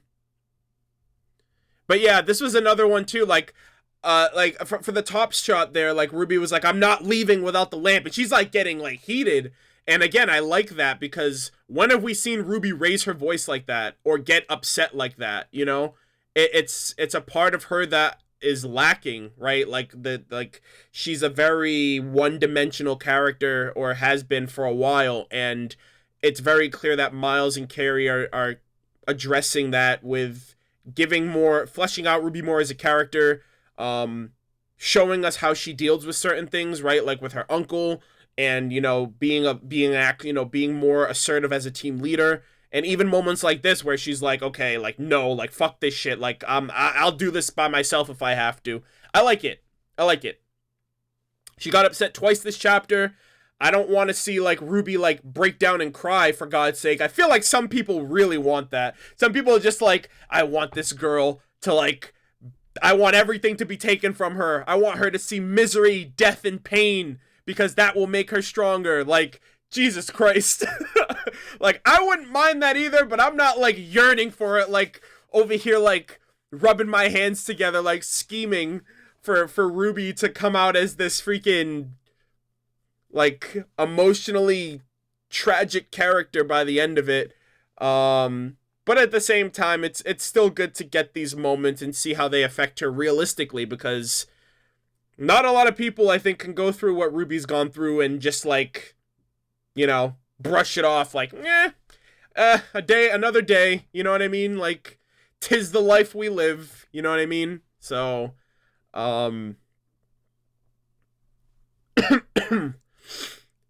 yeah, I like that this volume is definitely exploring Ruby more as a character, as a team leader, as a person, seeing how she acts and reacts to certain things instead of just taking everything, you know, in stride. And, I still don't think she's gonna make it to Argus. I still think something's gonna happen to her. I don't know what it is. I think it's because of the promises she made to Jean and Weiss. She's like, don't worry, Weiss. Team RWBY won't leave you for a second. And then Jean was like, as long as you promise you'll make it to Argus. She's like, I promise. I'm like, you fucked up. You don't make a promise like that you can't keep. And, Yeah, so I still think there's some tough times for RWBY ahead.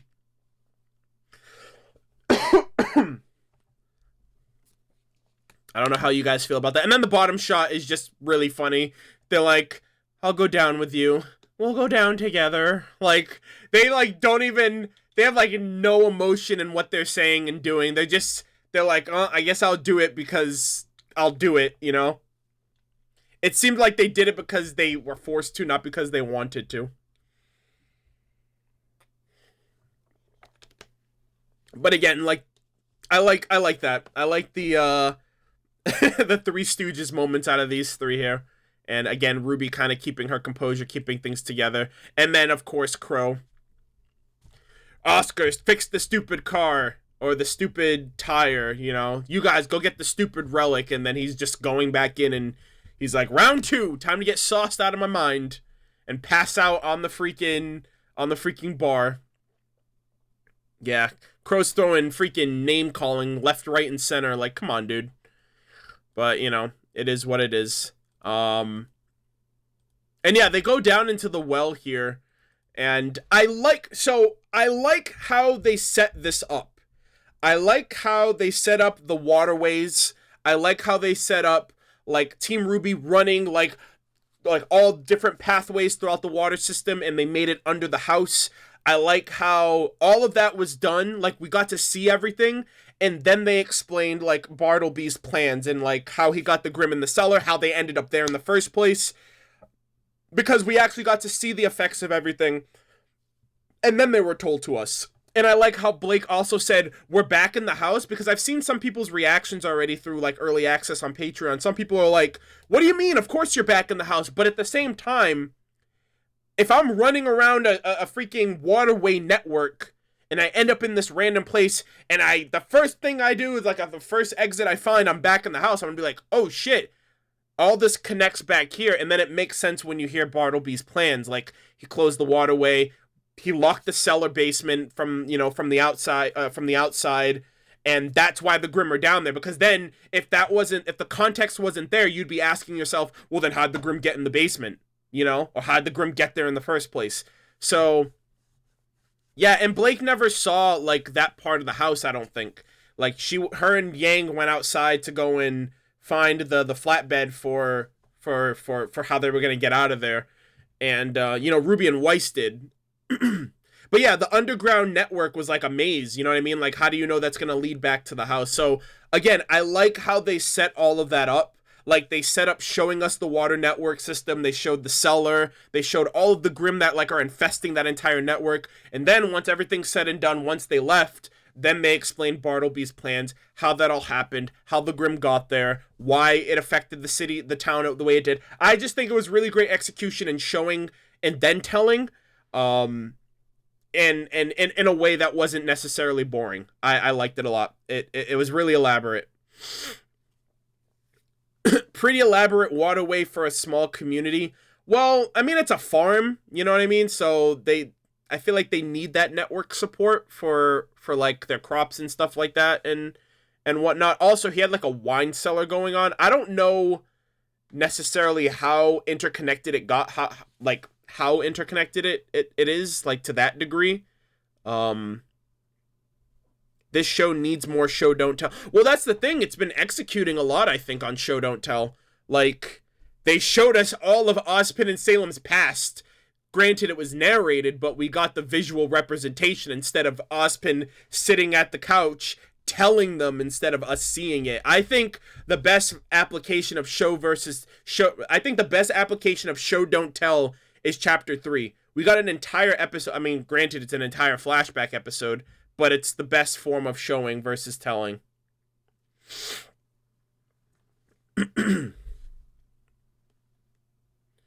But yeah, I really liked it. And then we got to see the whole explanation here, the book, the apathy. This fucking illustration on the bottom right is so scary looking. Like, personally, I think the illustration in the book is worse than the design. It's than what they actually look like. I mean, and when I mean worse, I mean, like, that's even scarier than what they actually look like. Like the freaking random doodle of the Apathy versus what we saw. Yeah, essentially they're Slender Man. Let's see. I agree. I think RWBY will be captured by Salem's forces. She wants RWBY, confirmed by Tyrion. Prediction: while captured, Salem destroys Crescent Rose. Oh boy, rip. That's gonna be the next character death. It's gonna be RWBY's scythe. And yes, these character weapons have names, so they're technically extensions of who they are. They're characters, damn it. I mean, that'd be interesting. I can't see RWBY fighting without Crescent Rose, though, because RWBY sucks at hand-to-hand combat. Unless she, like, develops a new weapon. What I particularly like is that they can't even kill the Grimm. They just run. It seems like even Team RWBY can meet their match at times. Yeah, like, the Grimm were just, like, sponges. They just, like, ate up the... Dude, you know what the coolest part of these Grimm are? They just scream. Like, that's the effects. That's, like, how terrifying they are. They just scream. And, like, the weight of the Apathy takes effect. And it's just, like, that's all they can do. They have to run because they're being affected by something that they can't possibly match. You know? I think that's what makes them really creepy as well. But yeah, we got the Apathy, we got the book here. It says, I did it, and my solution, the huntsman pointed them out to me the other day. The Apathy. And then it kind of goes... so I don't know if these are actual words, or, like, there's some Latin in here, too. Some of the pages have, like, some Latin derivatives, which I was like, really? Because I took Latin, honors Latin 1 through 3 in high school, so I can read out some of the words. But yeah. But yeah, the illustration, super, super scary, compared to what we actually see. And, this is what we get! This is what we get! In fucking troves, my friends. By the dozen. Fucking a baker's dozen at a time. Okay, so humanoid. Thank you guys very much for reminding me. So, besides the Nuckelavee Grimm, because the Nuckelavee was like human from the waist up. These, I think, and obviously besides the Berengal, because that's obviously that's a silverback gorilla. I think these are the first Grimm that we've gotten that are humanoid. They have a head, 2 arms, 2 legs. They stand upright. They have like a rib cage. They look very much like humans, but they're obviously Grimm, if I'm not mistaken. So yeah, they have a humanoid anatomy to them, which is Slender Man. They're like a combination of like Slender Man meets Re-Dead from the Legend of Zelda. And by the way, I wouldn't be surprised if these guys are based on the Re-Dead from the Legend of Zelda Ocarina of Time, because in the Ocarina of Time, when you come in contact with the Re-Dead, they make like these loud like screaming noises, and the screen freezes when that happens. So it's almost like the same effect of these guys. Like, it doesn't freeze you, but when they shout, you like take pause and you're weighed down a bit. So yeah, I'm wondering if these guys are like a reference to the Re-Dead. I wonder I hope Miles and Carrie, I don't know if they'll touch up on that. Maybe they might at RTX if someone asks, or they'll mention it in the commentary for Volume 6. But yeah, Miles also mentioned that this is his favorite Grimm, and he's been talking about his favorite Grimm since Volume 3. He mentioned in Volume 3 like his favorite Grimm, and that Volume 4 he wanted to have it featured, but they had to push it back. Volume 5 he wanted it to have it featured, but they had to push it back. And to be completely honest, I couldn't see a time, like, if he planned on putting this Grimm in at some point during Volume 5 or 6, I don't really see where it would have fit in very well. Unless they were planning on doing the whole Brunswick thing elsewhere. But the fact that they... And this was one of the first concepts that they worked on, too. Like, he mentioned that him, Carrie, and Monty, like, one of their first ideas was this whole Brunswick story. That this was, like, conceptualized before they even started writing Volume 1. Before Volume 1 even existed, the Brunswick factor and this Grimm factor was a thing that they've been holding on to for years. and it's super crazy how it pays off now, 5.5 years in the making.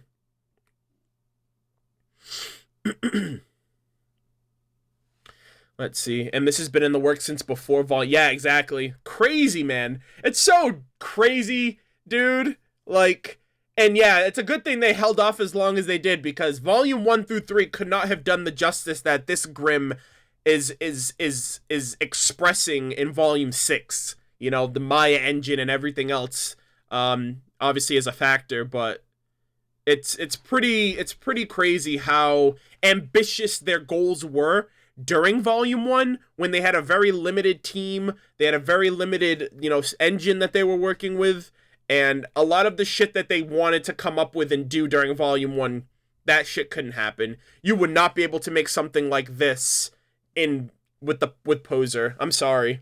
I genuinely believe that. Like, and if you did, it wouldn't have had the impact that it needed like it had in this chapter. But yeah, like leaps and bounds, man. I'm telling you, this series leaps and bounds, man. From its humble beginnings to where we are now. It's so crazy to see, and it's so crazy to witness. Like, especially if you were around since the trailers, like, and that's why I'm so like thankful and grateful that I was around for since the show started, like since the trailers, because it's like, I have that mental, like, I know what it was like. I remember volume 1, what that was like, what the community was like, what the show was like, what the reception was like, what the popularity of the show was like, or the lack of the popularity outside of the Rooster Teeth community. And it's crazy to just see. It's like watching your kid grow up or something, or like if you don't have kids, like your niece or your cousins grow up or something. It's insane to see. Let's see. You mean the re-dead at the bottom of the well where you had to find a relic that shows you the truth? X-Files theme. I know what the re-dead are, but I vaguely remember much of Ocarina of Time.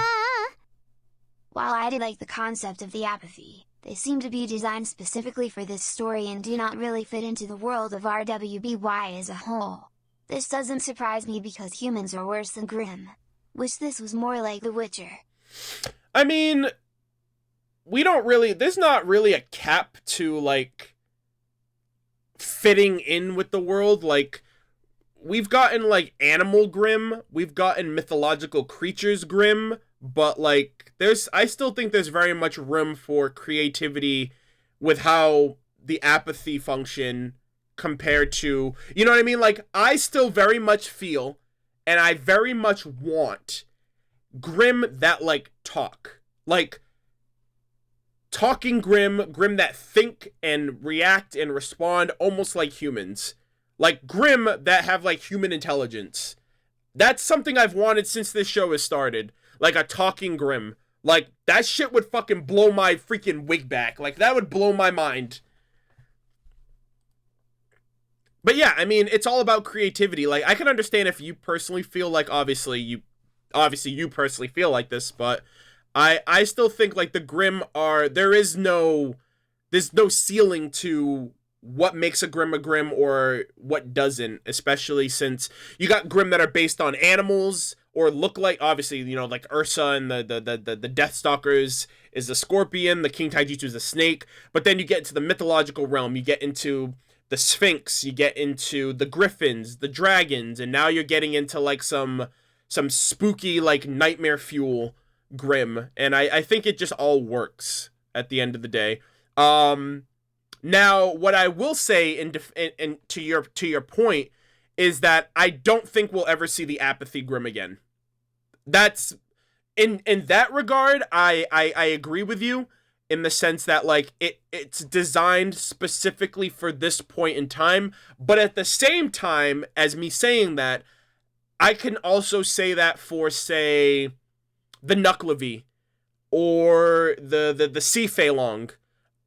I think maybe, I'm not saying this Grimm is like, this is more like a hive mind Grimm, like, this Grimm is like a boss level Grimm, but it's a Grimm in numbers, right? It's like the strength is in numbers, so it's like a hive mind Grimm.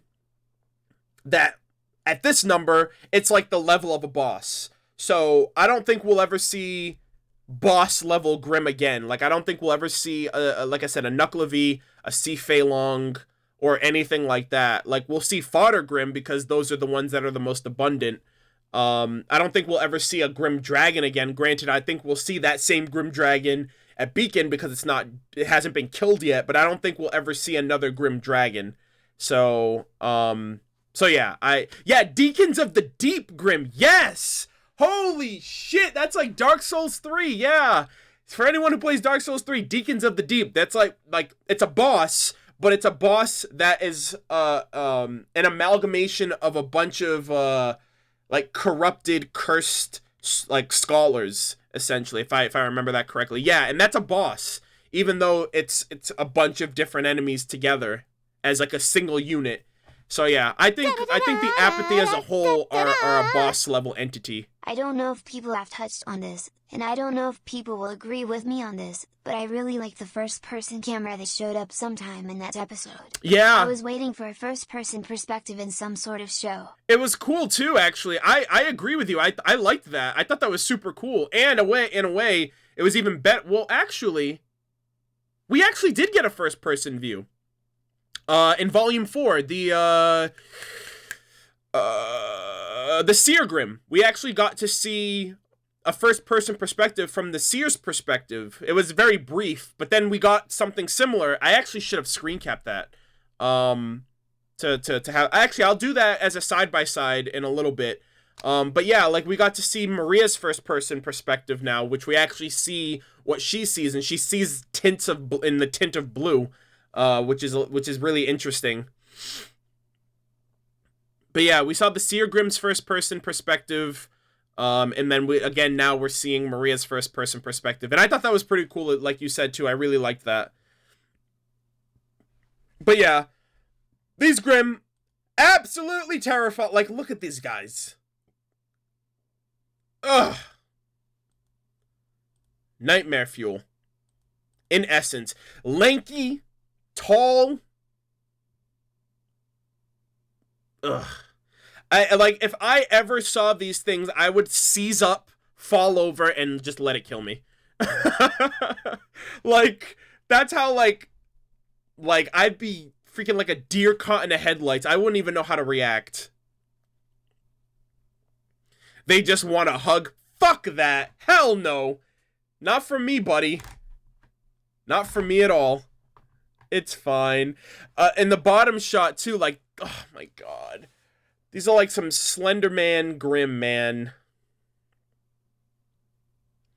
And I even said it, too. I was like, Rooster Teeth, like, what are you thinking? Like, why are you making these abomination? What, like, what the hell? Next Christmas costume? No, they define talking. Like, obviously, if they had, like, a grim way of speaking the English language, communicating with humans through speech, that's the level of speaking that I want Grim to have. Like, human intelligence level. Like, human Grim. Like, humanoid Grim. Like, oh, dude, that I would be in, like, if you, like, you don't know hype.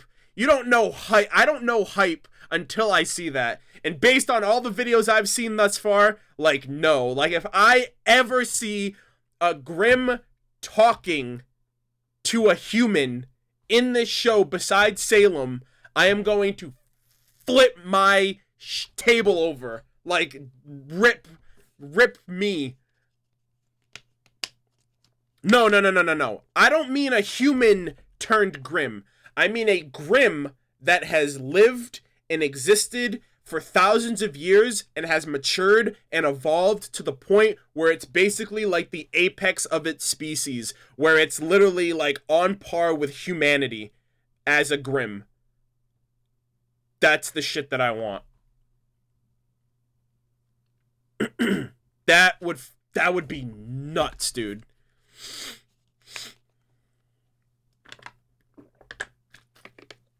No, not imitating. Straight up dialogue. Communicating back and forth. Yeah, it would have to be like one of the first Grimm that have existed to this day. That would be so nuts, man. And I always compare it to like Gears of War, right? Like the locusts.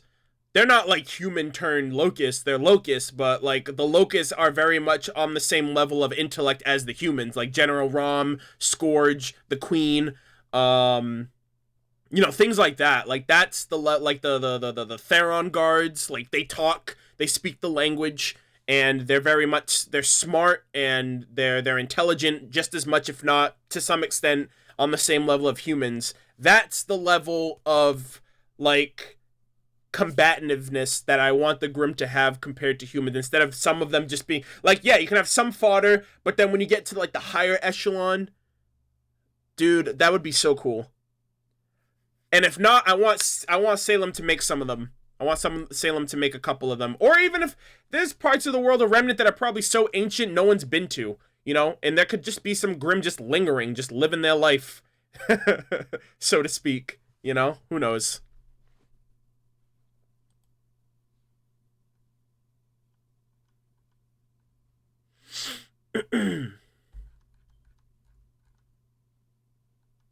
Just tuned in. What did I miss? I've been going for almost 2 hours now. So we're getting into Livestream broke as well. Wait, hold on. Refresh maybe? Hold on. Refresh. If you're having issues. I dropped 45 frames like 10 minutes ago. So I don't know if it's catching up to some of you guys now. My roommate might be streaming as well. But anyways. Oh, okay, before we get to that. Team RWBY's on the run. They're on the run. Hey! This guy looks familiar, doesn't he? This is a really good attention to detail, too. And kind of bringing together that old picture. So for those of you who don't know who this guy is, this is the... I think this is the huntsman, or the wannabe huntsman, that was in the picture here. You can tell from his bandana and his, is his cowboy hat on the floor next? Yeah, I think his cowboy hat's on the ground next to him. But yeah, that guy's dead. And, sucks to be him. He got locked in the underground waterway. The fucking dude, the farmer, trapped his ass in here. I don't know if that was planned, but he locked him in the water system because he locked it the next morning. I don't know what this guy was doing in there, but yeah, he just, you know, he's like, I'm fine, until he died. So yeah, that was pretty cool to just kind of see and be like, oh shit, so that's what happened to him. He didn't want to pay him. Oh, that's messed up. That's pretty fucked up. Because that's technically right. He was like, yeah, he needs to cut costs on Huntsman. So how do you cut costs? You just you get rid of him. How do you get rid of him? I mean, you could have just told him to leave, but, you know, this is another way. He died with a smile on his face. Get out, Joey. Get out now. Previously on The Walking Dead. But yeah, sucks to be this guy. Feels bad, man. So let's see. Oh, I'm just gonna leave this here. I jumped the gun a little bit with it, but let's just leave this here for a little bit. This is all I've seen all fucking week. All week. It's fine. Like, literally, after I watched the chapter, not even, like, 5 minutes into not even 5 minutes after watching the chapter, I go into my Discord, and there's already people, like, memeing the hell out of this. Someone actually did a fan art of this, but with Blake in the fire, like, this is fine. I'm fine with the events that are happening before me right now. Like, and I made sure to get this screenshot with the subtitle saying it's fine, so it kind of like reinforces that Blake is legitimately fine with the fact that she's about to die. And again, this plays into the terror of the Grimm. Like, the Grimm make you like, yeah, it's cool. I'm okay with dying. It's fine. Yeah, it's fine. You know, like, Oh boy. But yeah, Blake has become a meme. A fucking meme, dude. That gif is low-key cute. Yeah, it's an old Adult Swim gif that's pretty relevant when, like, he's in a burning fucking building and he's like, this is fine. Like, that's some people's life right there, encapsulated in a gif.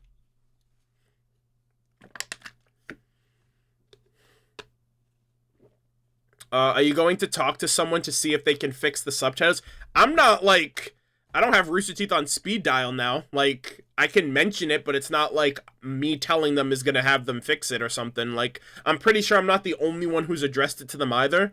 But I mean, they probably know about their subtitle issue. They're probably just working on it. But yeah, so, I mean, so first off, I really like... Hey! I would love to see more aquatic Grimm since we saw aquatic faunus. I'm also hoping one of the maidens will be a faunus.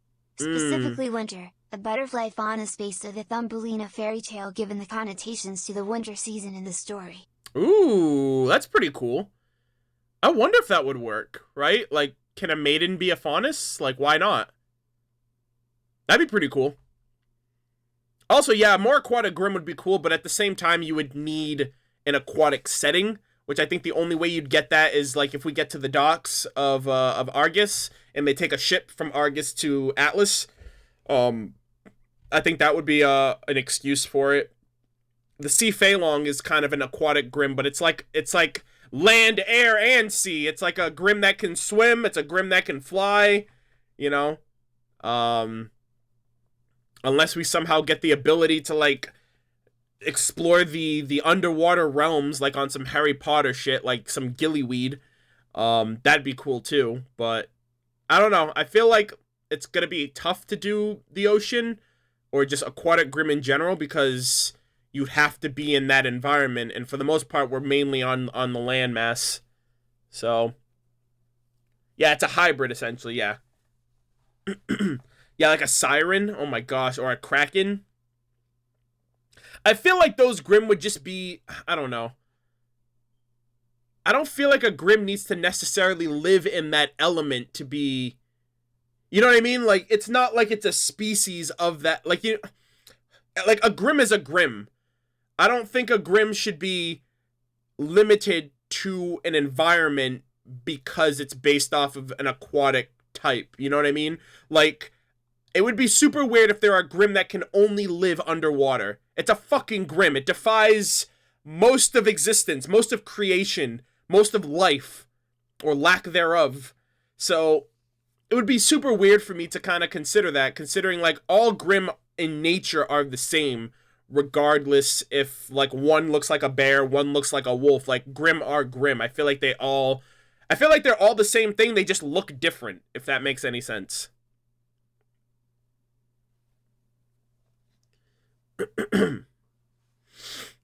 Yeah, the Grimm don't have a soul, but I mean, like, they are very much, like, they are alive because they're sentient. So, like, they might not be beings, necessarily, like, but they have a life to an extent. Right? They're not like a human being or anything like that, but, you know.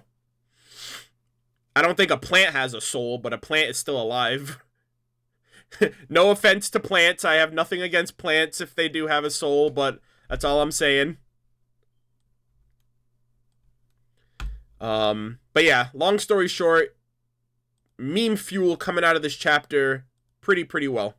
I like to see it. Oh, and then Trigger Silver Eyes, by the way. Plant lives matter. Oh, God. Let's not do this, please. Arnold's anti-plant. Venus flytrap Grimm. How dare you disrespect Petey Piranha, Arnold? Oh my god, and Smash Brothers comes out at midnight, right? Dude, I'm gonna trigger all of the freaking Petey Piranha plant mains now. Oh, boy. Best Silver Eye moment.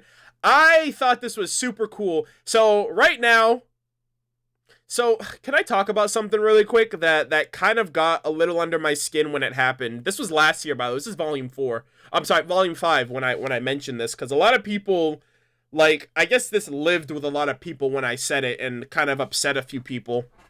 Which, I mean, my opinion's my opinion. Just because I say something doesn't mean you can't think a different way or doesn't mean whatever. But I remember when I did I forgot what discussion it was, but I did a discussion last year on, I think it might have been the finale of volume 5. And I mentioned, like, how Blake and Ruby have, like, no interaction. Like, oh my god, volume 5 finale is, like, the first time they talk to each other since being on a team.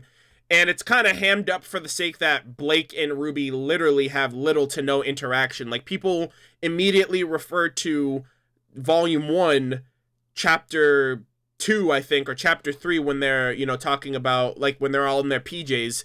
And my whole thing with that is, like, well, yeah, if you have to go that far back to cite Ruby and Blake talking, that kind of reinforces my whole point, which is, like, they really have no interaction. Like, anything substantial that warrants the fact that them two are, like, best buddies and they're super close and all that stuff. And I mentioned that, and some people, like, got upset by that when I said it. But, like, obviously, we don't see as much as what we're given, but obviously they care about each other. And especially here, like, Ruby's about to see her teammate get freaking killed. So, I don't know. I just mentioned that because I feel like initially people are going to be like, see, Arnold, Blake and Ruby does care about Blake because she used her silver eyes to protect her. I don't know. I will admit that I did also say that as a bit of, like, a tongue-in-cheek because, like, wow, Ruby, you care about someone that we've never seen you talk to. We just take your word for it, or the show's word for it, or whatever. But, also, Ladybug is super underrated. Like, is that even, like, do people still, like, is that ship still, like, sailing for some people? I don't think it's possible, but, like, I don't think half of the ships that I've ever seen are possible, but, there are just some ships that are just, like, they're just ships to be ships. But, yeah, lots of people like it. You're a ship? Hey, pal, you used the wrong form of your. Anyways, no, I'm just kidding. I'm just joking with you, bud. Don't take me seriously. I hardly take myself seriously. But yeah, Silver Eyes activated. Ruby, in fact, does care about Blake. Take that, Arnold. And yeah, Silver Eyes activated. And I liked how it was like, it was like immediate response. It wasn't like super Omega Deus Ex Machina, like I'm gonna stop everything and everyone. It wasn't channeled. It was just an immediate response to Ruby's emotions. Like, I care about this person. You're about to kill this person I care about. I need to protect them. Silver Eyes activate. And then obviously, she kind of, like, tackles it a bit more. I'm not a grammar Nazi. I was just joking.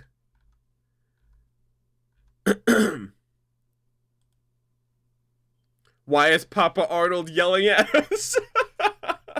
Oh, snap. Look out, Arnold. It's Arnold, the grammar police. Oh, God. Here we go. Never gonna let me live this down now. Grammar Grim. Hashtag Grammar Grim. Oh, boy. Anyways. Yeah, she, like, flashed these guys, and, I liked that it was just enough to, like, stagger them a bit and, like, push them back. And then they immediately screamed again and everyone just got wrecked. And I was like, what the fuck is gonna happen? Everyone's gonna die today. I originally thought that Maria noticed Ruby's silver eyes on the train, which is why she joined them. But in this episode she had to ask Ruby what color her eyes were. Why do you think Maria joined the group? Thank you! Obese Banana! Interesting name. Thank you for the $5 donation. I appreciate it. Why did they have that whole scene? Maria, like, turns around, squints, like, I sensed something. Like, if she didn't think, if That's what my whole premise thing was too. It was like, why did she like tag along, purposely stay behind on the train, tag along with the group, if she didn't know Ruby had silver eyes? She read the script. Imagine. She heard the plot calling. Oh boy. Is that I don't know.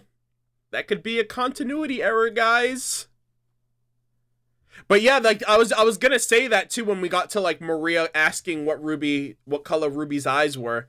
But yeah, I'm like, that doesn't make sense. Like, unless she just my thought was like maybe her eyes. But yeah, see, like at least for Ruby, it wouldn't make sense why she would ask what color her eyes are. Also, another thing that it doesn't make sense of is she asks Ruby, also, this is a pretty cool, so this was, hold on, let me find it, let me find the question here. Hold on, give me 1 second. I forgot who asked it, but somebody, the person who mentioned, Alto and Mario main channel. The first person view that you mentioned, yeah, this was the shot that I had here for it. So she asks Ruby what color her eyes are, despite us assuming that she stayed behind on the train because she noticed someone on the train, Ruby, in fact, having silver eyes. So I'm not willing to write that off as like a continuity error, but like it doesn't make sense really. If she didn't know Ruby's eyes were silver, why did she stay on the train then? You know? That's just the only thing I'm wondering. Unless she noticed everybody else not getting off the train, but I don't know. We'll find out. I'm not willing to write it off just yet. But also, another question that was a little odd was she asks Ruby, she was like, do you have a family, friends? And it's like, hello, lady, do you see my uncle over there? Do you see I mean, she might not know, but it's like, clearly these aren't like random strangers that she's traveling with. They're at least her friends. So, Maria's 21 questions are 0 for 2 as of right now, in my eyes. She didn't want to miss the fun. She saw Yang's motorcycle and wanted a ride. It's because Maria doesn't take orders from kids. Go to bed. Friends, what are those?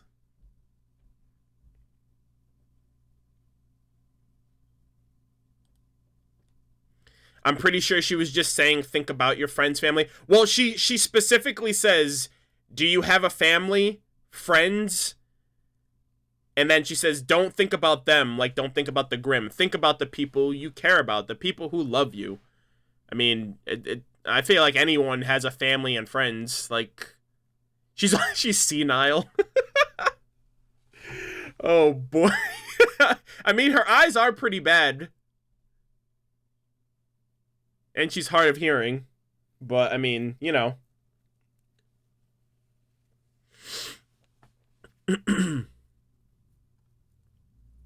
You're being too literal. It's more shaman-like. I'm just saying.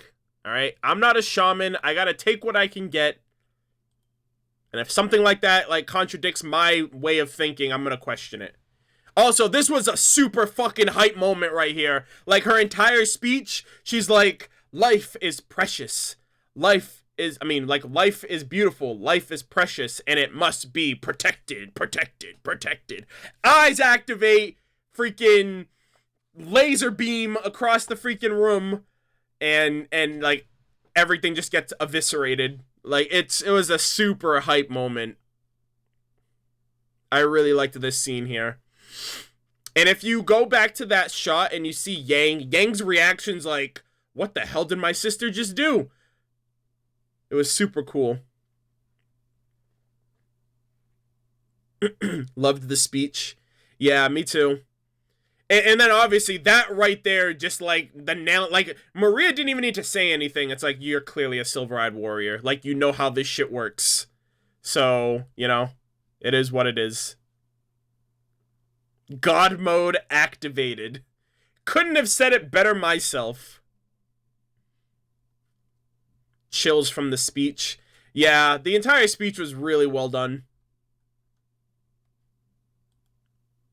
And then Ruby's like eyes opening, the sound effects that went with that, like the cinematography of the camera swirling around to Ruby. Wants to be a Rebillionaire starring Maria and her 21 questions. They're asking the audience is asking the apathy. The 50-50 boils down to yeses or nos, and the phone a friend isn't work due to the cell reception. Yikes. Have a good stream.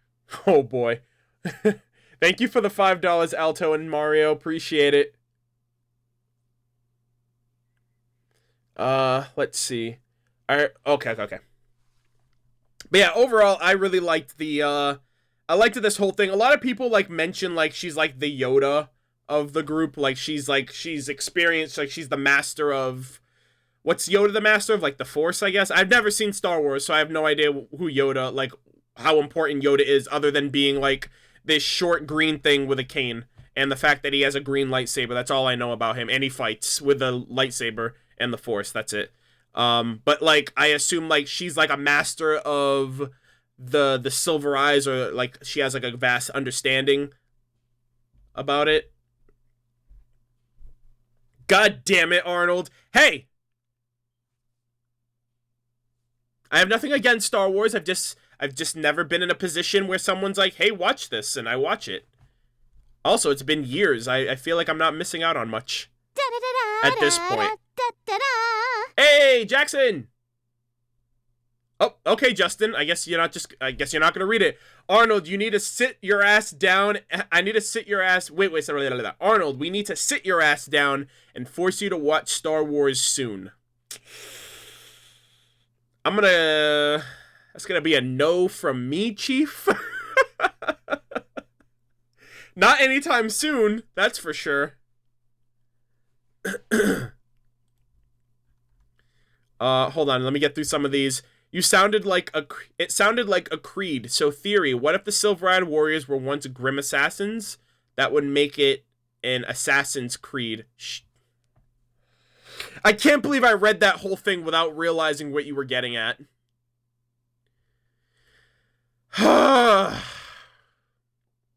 Thank you, Kayla. I appreciate the support. I literally made it through that whole thing without realizing what I was walking right into it. That was really good, though. Low key, though, they are kind of grim assassins. I mean, the grim are, like, terrified of them. They can, like, body a grim in, like, 2 seconds.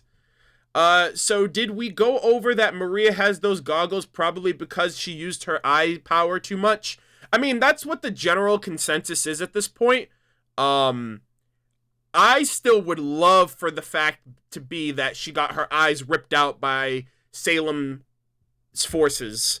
But the fact of her eyes burning out would make sense for how it mitigates overusing the Silver Eyes. Because it wouldn't have... There's really no drawbacks to the Silver Eyes as of right now, other than, like, now if Ruby taps into this power... Who's to keep her, what's to keep her from overusing it, other than, like, if you use it too much, your fucking pupils burn out, and you gotta wear these freaking glasses like me. So yeah, it's basically the Sharingan. But I would still love the fact, or love the idea, that Maria got one of her eyes, like, gouged out by Salem's forces. Like, it'd be so fucking badass. Or any Silver-Eyed Warrior. It doesn't even have to be Maria. If we get introduced to other Silver-Eyed Warriors in the future, I would love, like, one of Salem's countermeasures is either let them burn out their powers, like, let them burn out their abilities on their own, or, like, just tear their eyes out. I think that's super, super dark and super cool to kind of, like, weave into, like, one of the ways Salem counteracts the Silver Eyes, sorry, for her Grim. But yeah. Alright, I'm gonna take this off for Ruby's Silver Eyes before my stream freezes up.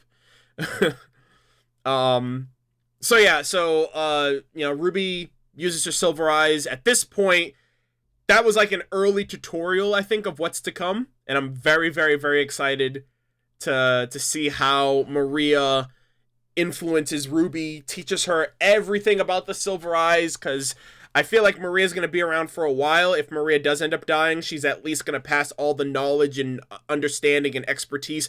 Also, what this is also going to do might be worse for Qrow, because we already know Ozpin has already lied enough to everybody, but Ozpin mentioned the Silver Eyes to Qrow, and then Qrow told RWBY what he knew in Volume 3, but Maria, being an actual silver-eyed warrior, knows the truth, the full story. So I'm wondering if she's going to tell RWBY anything that's going to contradict anything that Qrow knows about the Silver Eyes, especially since her mother had the Silver Eyes. And I'm also wondering if Maria knew any other silver-eyed warriors during her lifetime so far, like Summer Rose, or in general, like maybe during her during her youth or something like that. I think that'd be super cool to explore a bit of the world that Maria knows, and if Maria's familiar to any of these things, because the Silver-Eyed Warriors predates the Grimm. I'm sorry, predates like kingdoms, predates the Huntsman, the concept of Huntsman. So it's very much during the era of like Ozpin and Salem before they butted heads, you know? Let's see. Give me one sec, guys. Arnold, what Maria was doing was a combat triage technique to keep wounded people focused while under pressure. Answering those keeps you oh, okay. All right. Yeah, I think, yeah, because she had like her head in like, I think it's like called supine. So like that's like a state where like you keep the head straight, you don't like, you keep like the head leveled with your I'm like having a brain fart right now, like with like your spinal column. I remember the remnants of that from like my EMT course that I took in high school. Silver-Eyed mode activate. Also, can we take a moment to think about Qrow? Can you imagine if they all died down there while he was drunk off his ass? Oh boy, Qrow. I hope that's another reason why I want them to kind of focus a little bit on Qrow in the next episode, especially to see how he reflects on his behavior and what he's done, and the fact that he was drinking and everybody else was like in fucking shambles without him, and he's the experienced one, he's the huntsman, you know, and everybody else was kind of like fending for themselves because he was like incapacitated. And I wonder if he's going to be able to kind of you know, self-assess the situation and maybe even kind of talk about how he's been feeling about things, because he's basically been taking a lot of things in stride, and I think it's catching up to him now. If Qrow dies, we riot. Oh boy.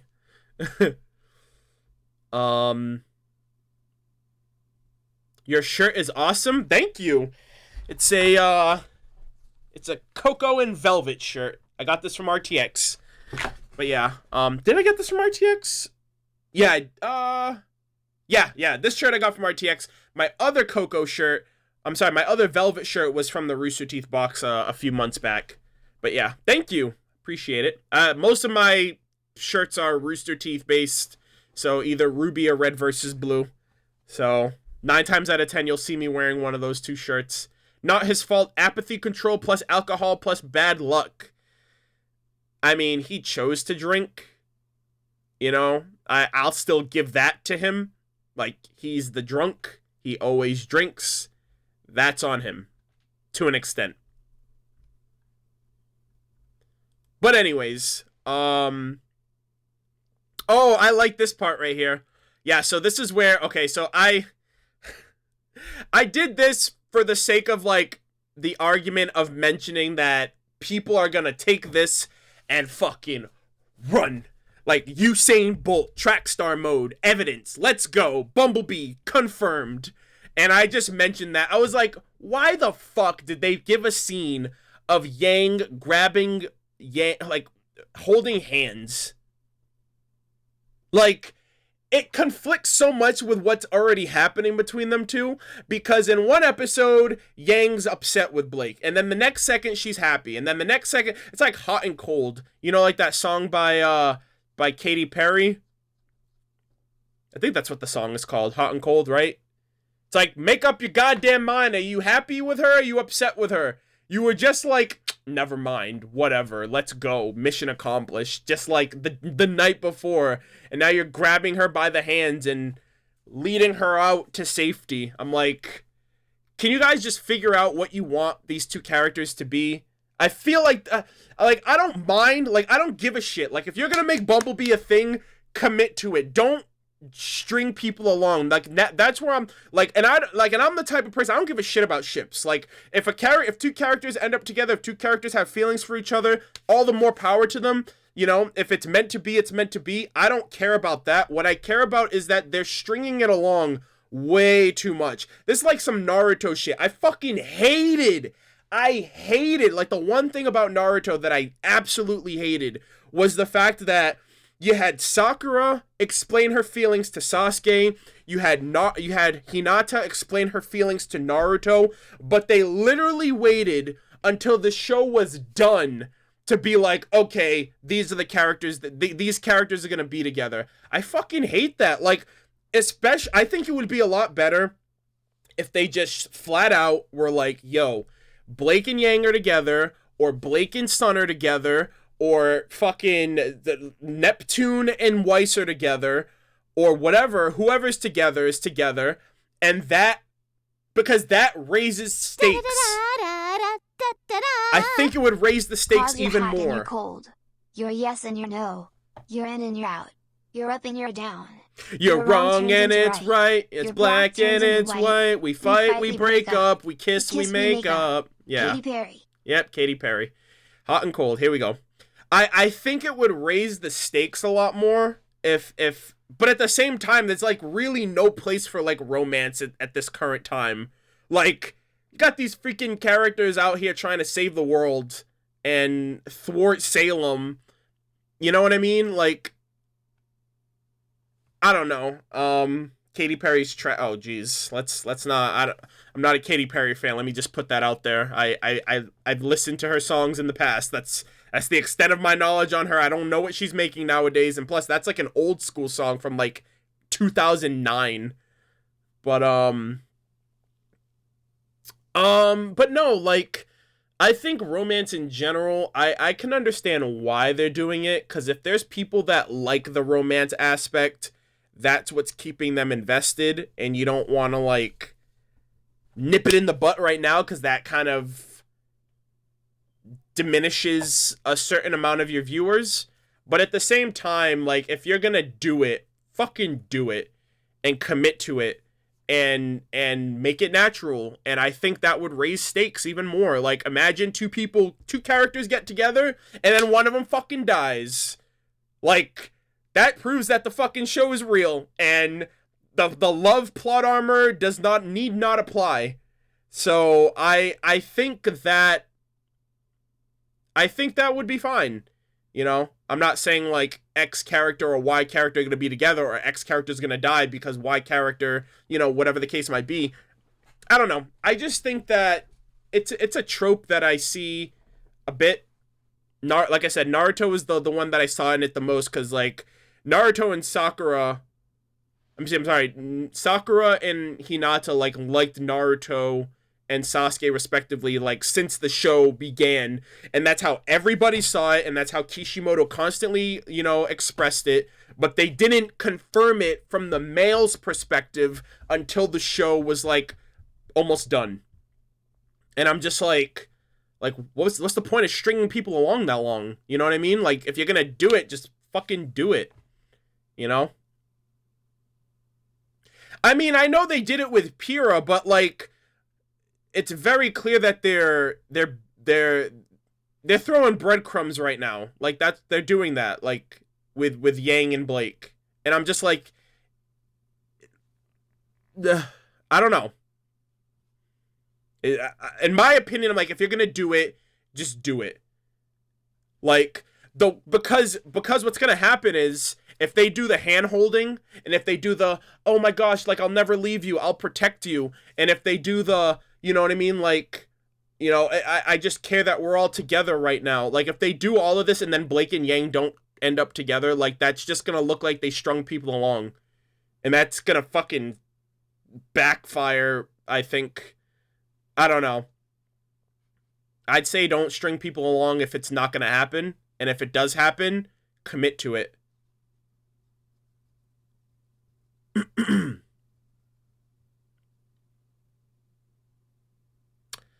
Hold on, let me see. It's not just food for the ships. Yang may be mad, but she still watched Blake almost die. She wanted to get Blake out of the house ASAP. I know, but it's like, that's what people are gonna look at. And I'm not gonna sit here and say, like, I'm not gonna sit here and say that, like, I'm not gonna sit here and say that, like, that's not what the intention was, right? I'm not gonna be like, oh, that's not what they wanted. But it's like a double entendre. It's like, there's two meanings to that. Like, there's definitely two meanings to that. And I feel like, I don't know.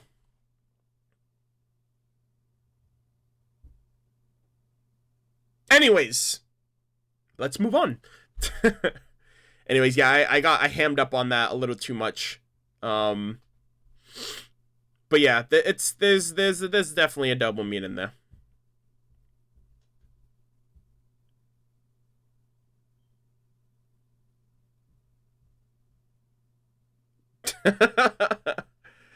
All right, guys. I mean, it's not that serious. Like I said, I don't give a shit. If they're gonna do it, just commit to it. I liked this scene a lot. You know why?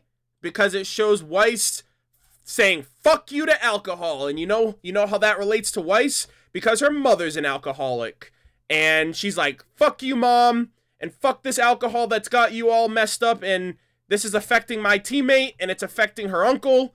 Fuck this alcohol. And then she, like, adds insult to injury. She's like, I'm the fire queen now, bitch. And she just lights these motherfuckers on fire. GG. I really liked this scene for Weiss in particular. Like, this was very much like, this is probably how Weiss feels about her mom. Because she's looking at the effects right now from somebody else that is going through a different phase of what she's been through, which is, like, alcohol abuse.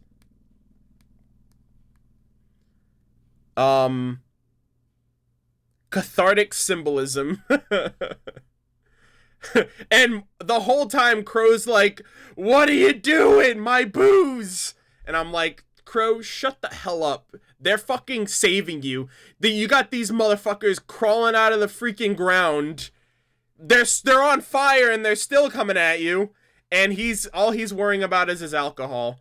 So yeah, I liked this scene a lot because it was more so like a subtle, like, you see that emotion behind her face, like, you see that emotion in her face when she just yeets that first bottle, like, that's a lot of, like, she knows what it's like right now, what RWBY's going through, what Qrow's going through.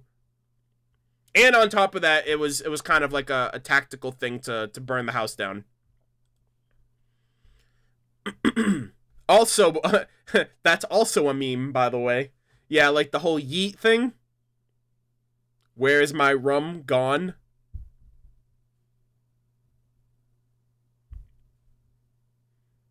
Mother, father, Whitley. Yeah. Yeah, again, like, I love, and then, like, the elegance at the end there, she's just, like, she, like, does her stance, and she's, like, whoosh. She's just, like, whoosh, just get out of here. Like, look at the flick of that wrist. That's basically what she just did there. I noticed Yang being the only one looking back at Blake, and she feels horrible not being able to help her. Weiss and Maria didn't even notice. I mean, Weiss was at the top of the stairs, like, clawing her way to open the door, and Maria's an old lady. Like, she doesn't know these people from Adam and Eve. Like, you know what I mean? Like, she's just doing the best she can because the other adult is getting drunk, you know? Oh no, before that? Looking back at Blake, I noticed she was a feeling.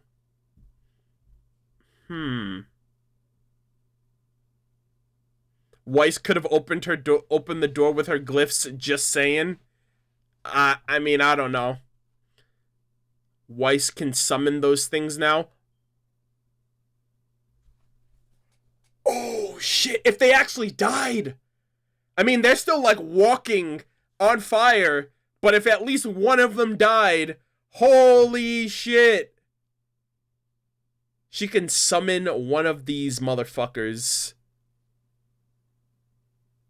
One of them had to die. The whole house is on fire. She just summons the whole freaking squad. Yo, that'd be crazy, dude. I didn't even think of that. Like, did she can summon, oh my god! Yo, she can summon a manticore now. Dude, I completely forgot the whole other side of her summoning application because she hasn't summoned once in this volume.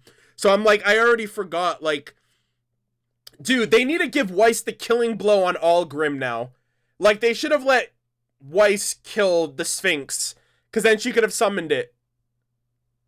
Oh my god. Yo, give her the killing blow. Give her the kill gold. Yeah, so she can summon a manticore, and if one of these motherfuckers died, she can summon the Apathy. I wonder if it would have the same type of effects, just in her favor. That's horrifying. I don't know if I'd want her to use that. Like, everyone here got pretty fucked up by them, and she looks like she detests these motherfuckers. So the last thing I think she'd want to do is summon them to fight on her side. I don't know why I keep burping, by the way. I apologize. I noticed that, like, the whole stream I keep doing that. Question, if she kills a person, can she... No, she can only summon Grimm. And I assume it's because Grimm lack a soul, whereas a human, you're kind of like on the realm of like Full Metal Alchemist if you're like trying to bring back somebody or something who has a soul. Apathy squad, whatever. Would the apathy effect still work though? That's what I'm saying. Because they're very different than normal Grimm, but at the same time, if they have no application, these Grimm just like walk around. They're like husks. They do nothing. They're passive, if anything. So, I don't even know if, I mean, if she killed them, then yeah, technically she could summon them, but I would see no reason for her to ever summon them. Is what I'm getting at. And then Qrow over here. And again, two people, RWBY and Weiss, both affected by alcoholic relatives, dragging his drunk ass out into the freaking into the flatbed to get the fuck out of there. And I love his reaction. He's like, "What are you doing? Let me go." And then he just looks, he's like, "Oh, like, okay." A fucking walking freaking abomination on fire. I got you. I love the panning of his face, like, out of the frame. It's so funny. He's like, "Ah, man, it's so good. Wait for it." It's so good. It's so good. He just realized, he's like, "I done fucked up. They had to deal with that shit while I was sauced out of my mind." Yeah. And then he just stays quiet on the flatbed as they, like, drive off. Like, he just stays shut.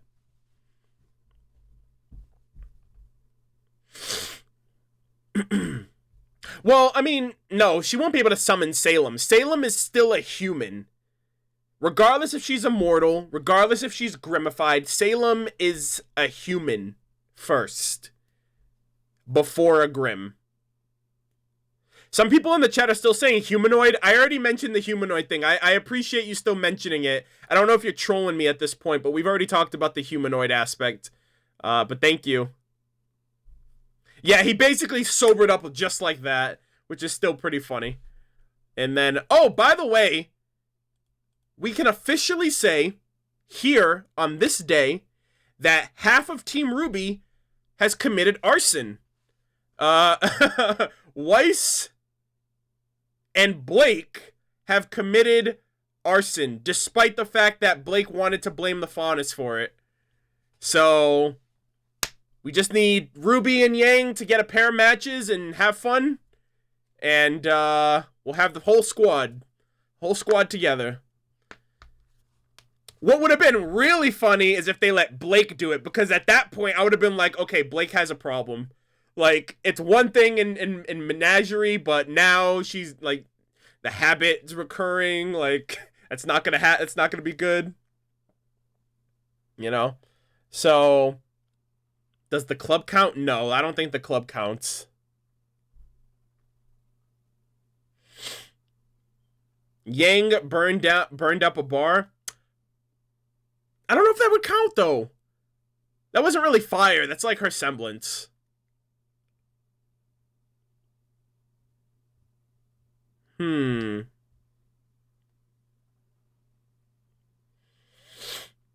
Like, they actually, like, straight up, sorry, Dad, pff, house on fire. Weiss, bottle, fire, house on fire. Okay, now we can leave. Like, no, those were deliberate arson, like, crimes that they committed.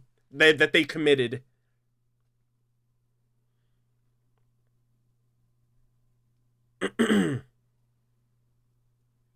Oh, they're talking about RWBY Chibi. Oh, okay, I had no idea about that. I haven't seen Chibi in so long, and I haven't even caught up with Chibi. This is the I Burn Part 2 everyone's been asking about. But yeah, so if at any point in the show, RWBY or Yang commit arson, like burning an establishment to the ground, or a household to the ground, it counts. And we need to take them all for counseling.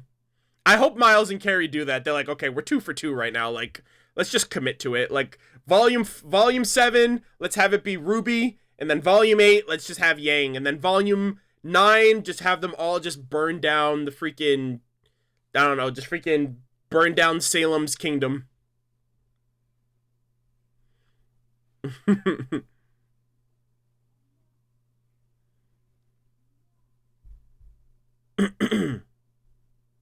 Team Arson? Oh my god. Team Arson. ARSN. Wow. How long has the stream been going? 2 hours, 34 minutes. That's how long I've been streaming for. 2 hours, 35 minutes as of right now. So yeah, I've been streaming for about 2.5 hours. The discussion's pretty much wrapping up at this point. I have to use the bathroom really bad too. And the Game Awards starts in 1 hour. By the time I finish the whole discussion, the Game Awards will be starting in an hour. So I'm going to switch gears. I'm going to switch over to Twitch. I'm going to be watching that with viewers. If any of you guys want to tune in for that. Let's see. Will Neo stop by the burned house if the theory holds? I hope so. If she does and she gives a reaction to an extent, I would be very, very happy. Because, I mean, it still would hold up to the fact that this is Neo's history. This is her flashback. This is her story. And I'd be really cool if we got, like, little snippets of, like, flashback moments with her and Roman if they actually lived here. But yeah, I would absolutely love if that was the case. And, you know, it would work too because this is like trailing Team RWBY, which would kind of make sense. Granted, they don't have a train because the train that brought them to there crashed and the other half made it to Argus. So I don't know how it would work for them getting there. They wouldn't be able to, I don't know if they'd be able to get there by train. I still don't know why it's called Brunswick Farms. It's just the name of the establishment. It's just the name of the estate. Maybe Bartleby's last name was Brunswick. Bartleby Brunswick. You know? It's just the name, I would say.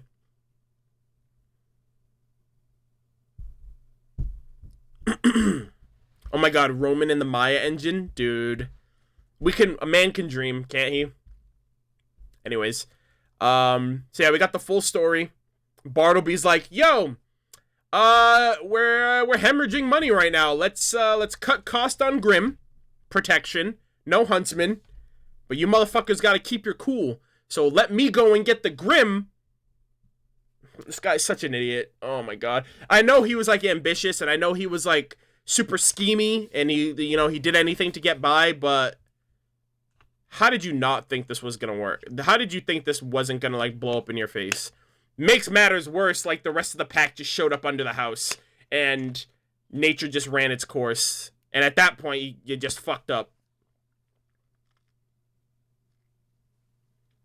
I mean, it would have worked if the two... Because I feel like the two... like two simple Apathy Grim, I think, would have been enough. But then they had the whole fucking squad show up, the whole pack. That wasn't even a pack. That was like a fucking, like, entire gang. That was like... I don't even know, man. How long were those people dead? I mean, depends. And that's another thing, too. The people upstairs, those bodies looked like petrified. But the body underground, the huntsman underground, he was straight skeletal. Like, he was all skeleton. So, they could have been dead for years. Which would tie into, that being, Roman and Neo's place where they were born if they ended up getting out of there somehow.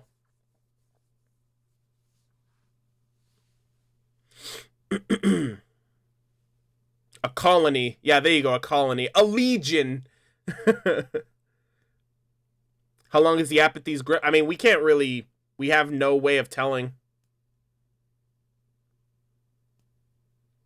Maybe the Apathy fed on the underground bodies. The Grim don't eat, Allie. The Grim don't... They choose to eat, but the Grim don't need to eat. For the Horde! Oh, God.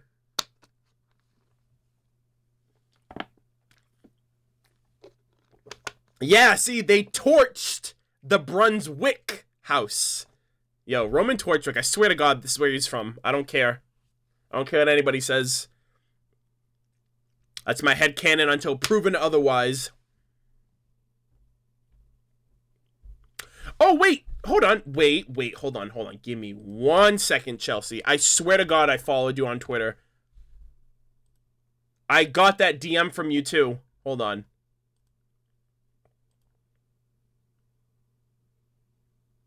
It says it's pending, so you have to respond to it. But yeah, I followed you that day.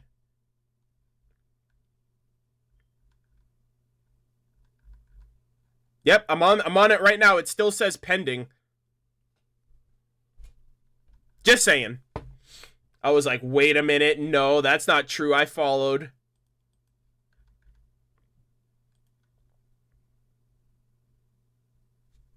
Let's see.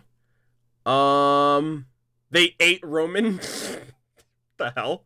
No.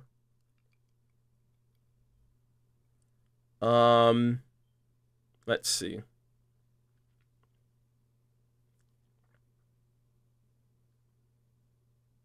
I don't get what the guy was trying to do with the Grim. What he was trying to do is the Grim mellow people out. I mean, it basically cuts off all of their emotions. So if they had no emotions, they wouldn't be able to get scared or panic or be in fear of their life for Grim because they had no huntsman to protect them. And that would have saved money for the farm. So what he was going to do was he was going to grab a couple of these Apathy Grim, put them in his basement, and their passive effects would radiate throughout the farm to the point where it would keep people calm enough where they wouldn't be panicking, but not enough to where they would, eventually, like, lose the will to live. But what happened was the rest of the pack showed up underground, and that kind of that basically, like, hyper-amplified the passive effects and just led everyone to just die. Like, just, like, give up their will to live and just die in their beds. So... Yeah, Frank, I don't know if you're meaning it the same way, Frank Marino, but I mentioned it. I was like, the Apathy's effects are kind of contradictory to the nature of the Grim. The Grim are attracted to negative emotions, but the Apathy work almost in the opposite way. They kind of deduce, they kind of take away that emotional, I guess that emotional, I don't know the word I'm looking for, but basically they take away the emotions that are needed for the Grimm to be attracted to humans. Yeah, the Apathy are definitely, like, the definition of strength in numbers, for sure. Like, you get, like, how many were in this episode? Like, they had to have been, like, at least, like, 30. You get all of them together, and, yeah, they can definitely do some damage. Because they still kill. That's the thing. Like, the whole point of the Grimm destroy humans and their creations and their settlements and everything. So even if the Grimm aren't attracted to the humans to kill them, they still reap the same rewards. They still, like, lead the humans to not want to live and thus end up dying either way.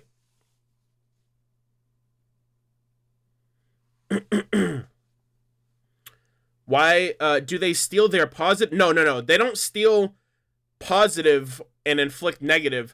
They just, like, how do I word this? It's as simple as just, they just make you not want to do anything.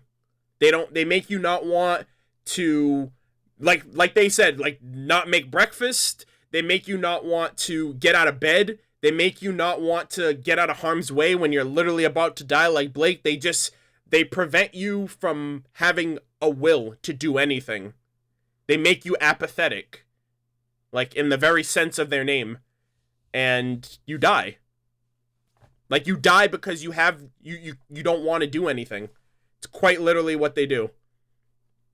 I don't want to say they give you depression, because depression is an emotional, in some cases, like, an emotional response to something, right? Like, so, like, depression is still on the emotional spectrum to an extent, whereas apathy is just, like, null and void. It doesn't exist.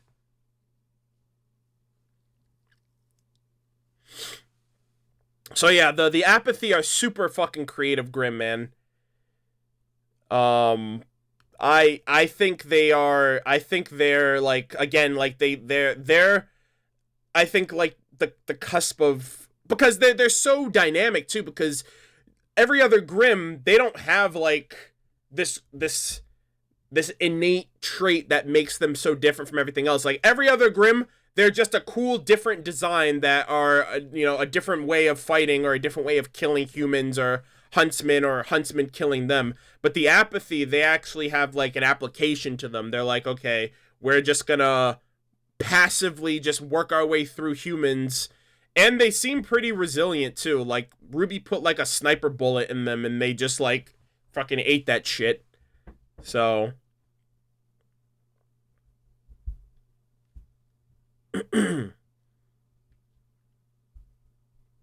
I just think a Grimm as a passive, with a passive ability, is super cool.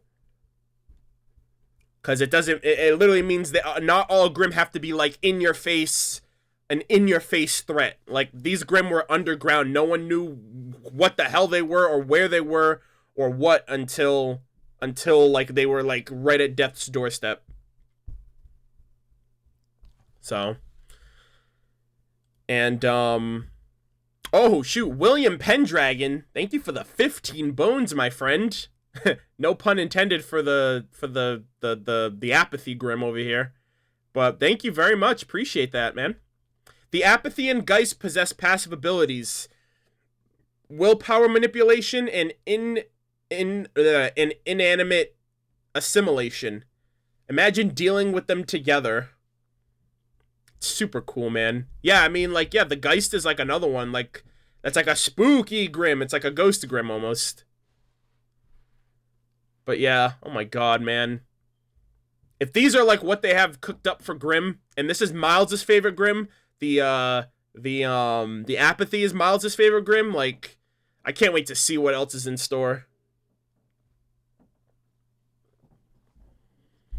But yeah, we got Bartleby's Grandmaster Plan. I'm tired. I'm going to sleep. I'm tired. Yeah, you're gonna freaking go to sleep and you're gonna wake up and just be like, I don't want to get out of bed.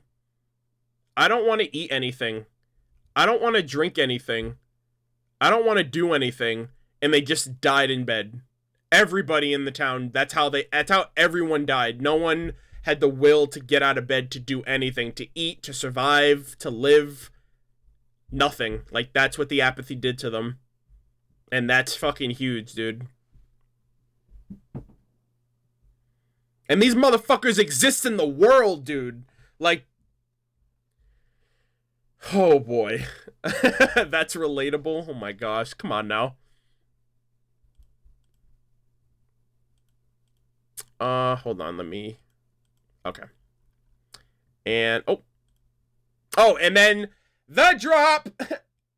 Isn't it obvious? I had silver eyes. It's like, finally, another silver-eyed warrior exists in this freaking show that can be RWBY's mentor. And, I'm very, very excited. I can't wait, dude. I can't wait for us to get the answers that we've been longing for since Volume 3. The pros of Silver Eyes, the cons of Silver Eyes, the origin of the Silver Eyes. You know, other silver-eyed warriors, like, because they were, you know, they're abundant, I would assume. Like, they're few and far between, sure, but their people exist, and Salem's forces have dealt with silver-eyed warriors in the past. Was Maria one of them? Was Summer one of them? Was it somebody else that they were referring to? Like, there's so much. There's so much. Abuela Calavera, by the way. Oh, boy.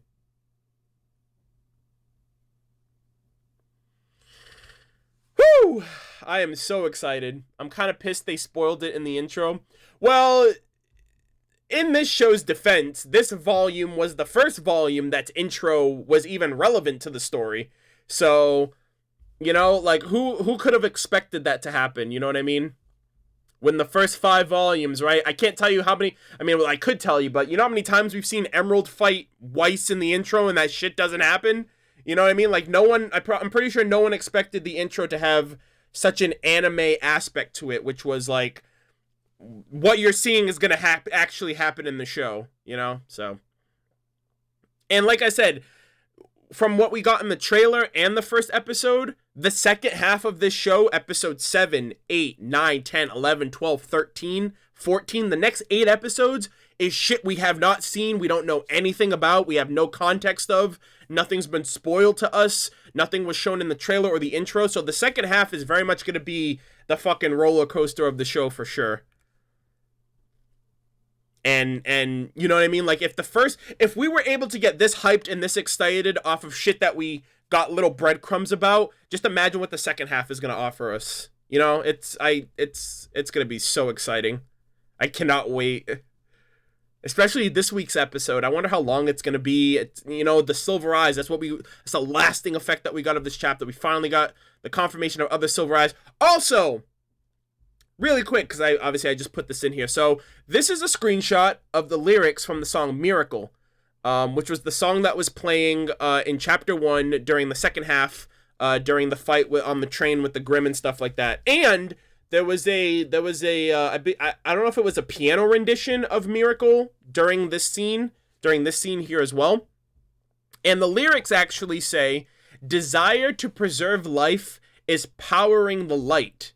And that's basically, like, I guess you could say, like, the song's lyrics are kind of foreshadowed of Maria, right? She mentions, you know, those lyrics could be derived from, like, what she said to RWBY, which is life is beautiful, life is precious, and it must be protected. And that is what channeled the silver eyes, which is the light that destroyed the Grimm.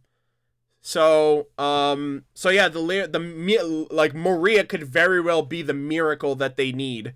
You know, the miracle of her being a silver-eyed warrior, of her being the answer to combating the Grimm for RWBY, you know, and, you know, the whole squad at this point. Like, Ozpin's gonna come back and RWBY's gonna, like, know how to use her silver eyes. Like, I'm wondering when Ozpin's gonna come back into the fold, too, because I don't want him to be, like, MIA for the whole volume. I'd be really upset if that happened.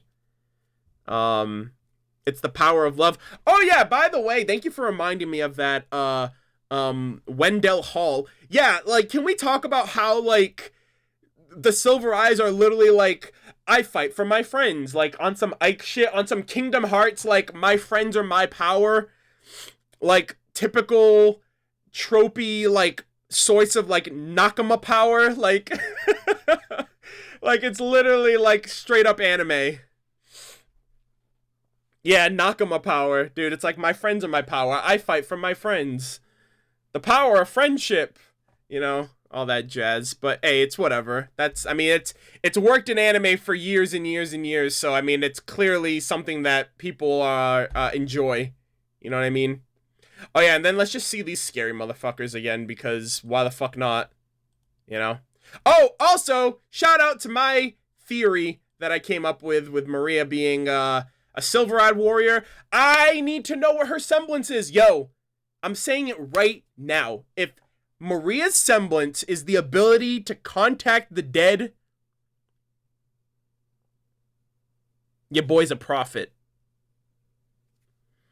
I made this theory when episode 1 was out. We didn't even know, this woman's name didn't even drop. Like, I only knew this woman's name because she said she talked and her name was in the credits. I will be fucking so happy if this turns out to be true.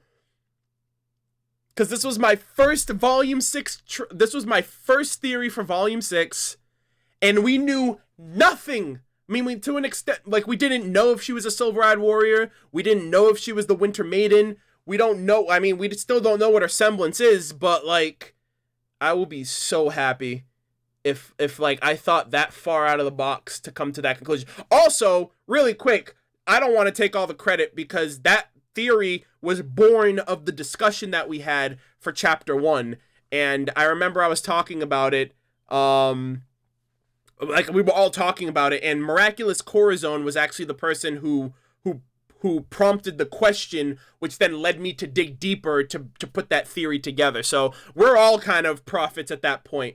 But oh my god, like Calavera, like she's still like, she's the Day of the Dead references. She's got the skull on her cane and all that stuff. So I'm like, are you like it? Like, what does that have to do with, you know what I mean? Like the Day of the Dead and all that stuff. Like what? I need to know. I need to know, man. I really, really hope you can talk to the dead or communicate to the dead in some way, shape, or form. Be that your semblance or just some extra ability. If it's not her semblance, I don't care if it's not her semblance, but the fact that that is still a thing, I'll take it. You know, I'll take that.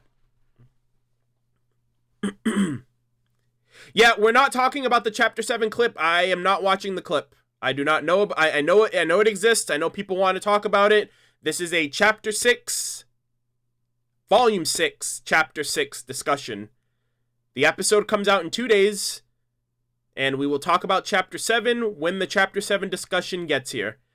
Oh, well, everyone's getting timed out now. Feels bad, man. Oh, boy. Yeah, no spoilers, guys.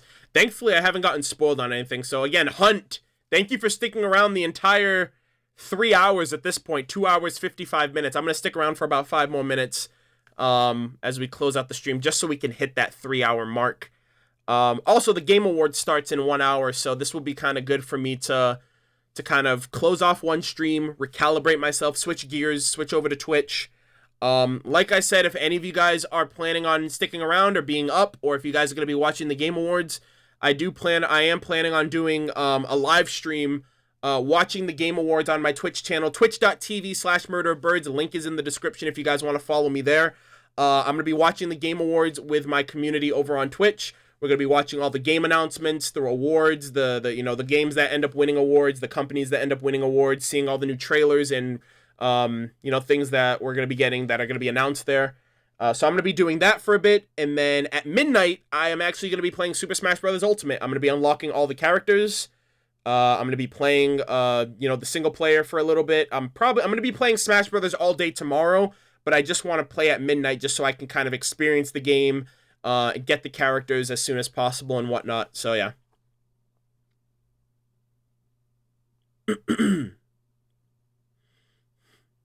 I mean, at the same time, people shouldn't be talking about the clip because the clip it might be public at this point, but it's still like, why would I want to see a chapter 7 clip before chapter 7 comes out? Like, I don't watch any of that shit. So, and plus this is a chapter 6, volume 6, chapter 6 discussion. So, you know what I mean? Like, I don't know. Anyways, a broken silence, 50 bones super chat. Thank you so much. Yo, I wish I found out about you long ago. I was just like you back in the day, a lone RWBY fan. Now I have someone to share. Now I have someone to share it with. Been watching your streams for 3 weeks now, and I love them. And I enjoy your heart. I enjoy your work, man. Thanks. Keep it up. Keep it going. Thank you so much. I appreciate that a lot. So you discovered me 3 weeks ago. So yeah. Oh yeah. So like mid-volume 6. Well, better late than never. I think that's like the mantra that I always live by, is like, you know what I mean? Like, obviously it would be great if we could all have discovered each other as far back as volume 1, but you know, it is what it is. And I hope at the very least you've enjoyed my catalog of old videos, my old RWBY reactions as far as volume 3. I did volume 1 and 2 reviews, but those are kind of like the early cringy parts of my channel that I don't look back on. But, you know, my reactions, my reviews, my shitposting videos, my memes, my theories, my AMVs that I'm starting to do now. I hope you enjoy all the content for whatever it is that you consume on the channel. And I definitely appreciate the kind words, seriously. Like, I know what it's like, man. Like, watching RWBY by yourself in a freaking vacuum, in a bubble. It's an experience that I don't think I'll ever want to go back to. And I also don't think I think I'm spoiled at this point.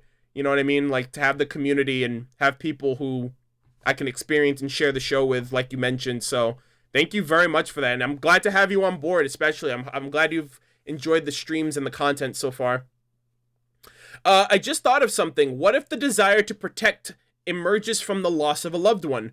RWBY was too young to understand Summerow's death, but she saw Pyrrha die. Well, see, that's the thing. I mentioned that during my reaction. I was like, she used her eyes in response of Pyrrha. She used her eyes to protect Jean. She used her eyes to protect Blake. So those are the people that Maria was mentioning. Think of the people that care about you, your loved ones, you know, and your friends. And I think that's been a bit of each thing. Like, RWBY's always wanted to protect them, but she's never been able to. Or, I mean, for Pyrrha, she wasn't able to because it was after the fact. And I think that's what initially triggered her eyes to activate in that way. And then for Jean and for Blake, that was put into practice. It was like, okay, that's how she's able to use it, or that's why they triggered. It was in response to her wanting to protect them. So yeah. So yeah, I think that's it. Just learned how to properly use this super chat. I feel stupid. I appreciate it nonetheless, dude. Anyways, about the apathy. Basically, they make others feel how I feel after a long night at work. LOL. Oh boy. Oh boy. Well, hopefully you have the will to live on. Hopefully it's not that bad. Sadly, I don't know anyone who shares my passion for RWBY. I mean, Weiss, come on now. Weiss is best girl. We all know that. Well, we both know that, Winter. I mean, I mean, I guess in a way it's a little different for you because you're almost like exclusively on the Schnee train. But I mean, we all like RWBY at the end of the day. That's why we're all here. Imagine that. Imagine that. Like, just sit on that for a second. I know I'm a small pocket of the community, and, you know, my channel and my content is a small representation of that. But since Volume 6 has started, we've had a minimum of 1,000 people, a maximum of 1,800 people, all coming together for something, for the same thing, for RWBY. Like, that alone is insane. Like, weekly on top of that. I think that's, I don't know. That's something that's very, like, not a lot of communities can say that, especially on the concurrent basis that it's been for this show in particular. And obviously, you know, like I said, my channel is somewhat of a conduit. You know, my channel is very much a subset of the Rooster Teeth and RWBY community. So, you know, it's like a symbiotic relationship in that regard.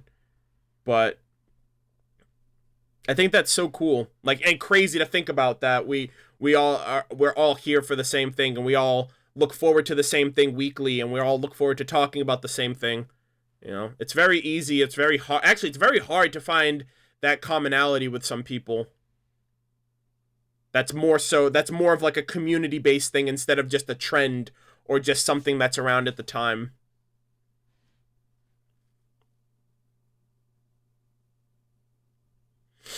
Oh, Joey, that's awesome. Your girlfriend, like, you've been watching RWBY with your girlfriend and she likes it? Nice. We got another one! We will both do this together! EDH Player, thank you for subbing and following me over on Twitch. I appreciate it. Thanks a lot, bud. I'll be over on Twitch in about an hour to switch over for the Game Awards.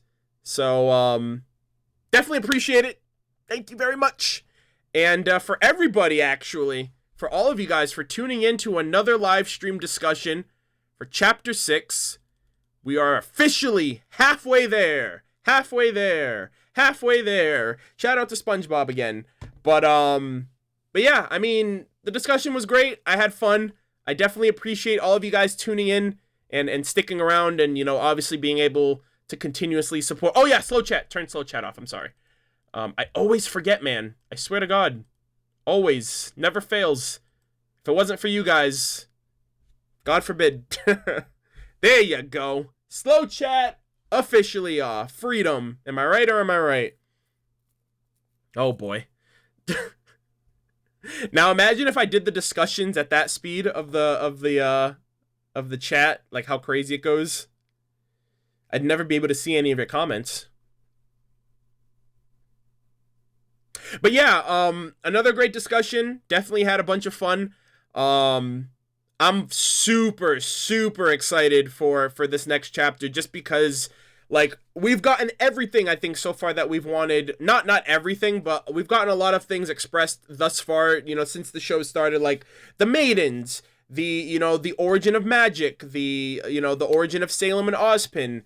And now the next big lore drop, the Silver Eyes, like how they function, how they work, you know, from the perspective of an experienced silver-eyed warrior being Maria, who's an old woman, so she's been around, you know, like how did she discover the Silver Eyes and who told her about it? You know, I'm very excited to see how that all comes together. And how that's going to, you know, and RWBY's basically going to be getting a tutoring session at this point to kind of harness that power for herself. So I'm super excited.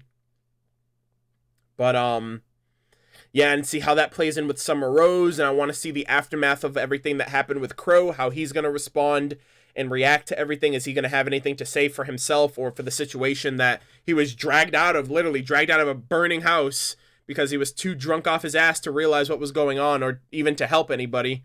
So I'm very excited to see how things are going to play out. Oh, Winter! I was speaking of in-person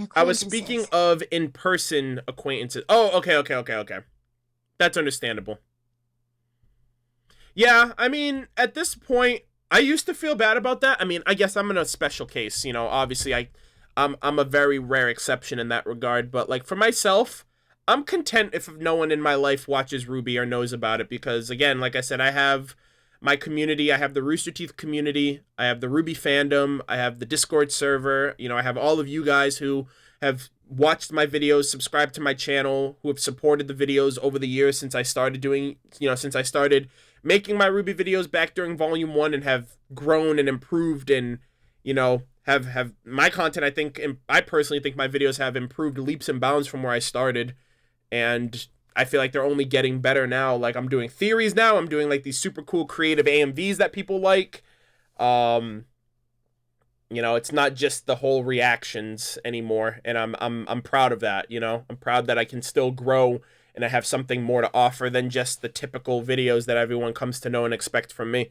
And, you know, you guys are a big part of that, you know. If anything, too, like, it's one thing for me to do it for myself, but it's another for me to do it to kind of show people that I'm capable of more than just this one thing that most people know me for. So I definitely appreciate all the support all around from you guys. And the discussions are super fun too. Like week to week, man. If it wasn't for you guys, I wouldn't have anyone to talk to about RWBY with. So I definitely appreciate all of you guys for sticking around, you know, for being super supportive, for, you know, making RWBY just as exciting for me as it is probably for you guys on a weekly basis. And we have 7 chapters left. Fuck, man. 7 chapters left. Like, I have no idea. No clue what's gonna happen. I'm excited. That's all I know. I know how that feels for both the RWBY community and my love for Tales of Vesperia. No one I know cares about that game. I know it's old, but still. Hey, Tales of Vesperia is making a comeback. Next month, the freaking definitive edition, Tales of Vesperia. Oh, what did I say? Yeah, I meant 8 episodes left. Sorry. Tales of Vesperia is my favorite Tales game. It was my first Tales game as well, and I'm a huge JRPG fan. So I'm definitely looking forward to that. I love Tales of Vesperia. Tales of Grace's F is really great too. I played very little of Exilia, but for what I played, I really liked that. And look what I recently got that I want to get into. Speaking of Tales, I love how you brought up Tales. Tales of Berseria. I popped this in my PlayStation yesterday actually and downloaded it or installed it into my PlayStation. I haven't played it yet, and it's a JRPG, and there's no fucking way that I'm gonna be able to play this as much as I'd want, especially with Tales of Vesperia coming back out and Kingdom Hearts 3 and all this other stuff. But yeah, Berseria is another one that I really want. I love the Tales franchise. Oh, and by the way, for those of you who don't know, have no idea what this is, her name's Velvet. This girl, her name's Velvet. So take that how you will. Dude, Tales is so good. If you love JRPGs, please play the Tales of games. They are incredible. But with all that said, guys, I am very exhausted right now. Ugh. I gotta recalibrate. I gotta get back in groove. I'm gonna eat really quick. I'm gonna relax. I'm gonna switch gears. I'm gonna change all my settings around for the Twitch stream. Actually, if anything, it's gonna be a really chill game award stream because I've been talking for 3 hours straight. So I'm gonna take a little bit of a break. I'm gonna have a little light dinner. I'm gonna switch over to Twitch. For those of you guys who are gonna tune in for the Game Awards, I'm gonna be watching that with my community. But for those of you guys who are heading out, thank you guys for tuning into the stream. You guys have a good night. Enjoy the rest of your day, or night rather, rest of your weekend. Enjoy Chapter 7 on Saturday. My reaction will be up on Saturday as well for Chapter 6.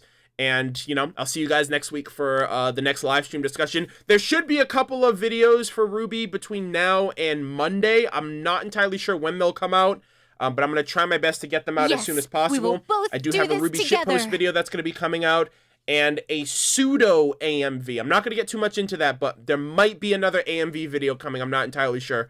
But with all that said, you guys have a good night. Thank you guys again for the support. Thank you all for the generosity, the donations, the super chats. For everyone who's following me now on Twitch, I appreciate it. Lily Burks, thank you for the Twitch Prime sub. I will see you guys over on Twitch in a few minutes for the Game Awards and for Super Smash Brothers. But thank you guys very much. Again, you guys have a great night, and I will see you guys in the next video. Take care.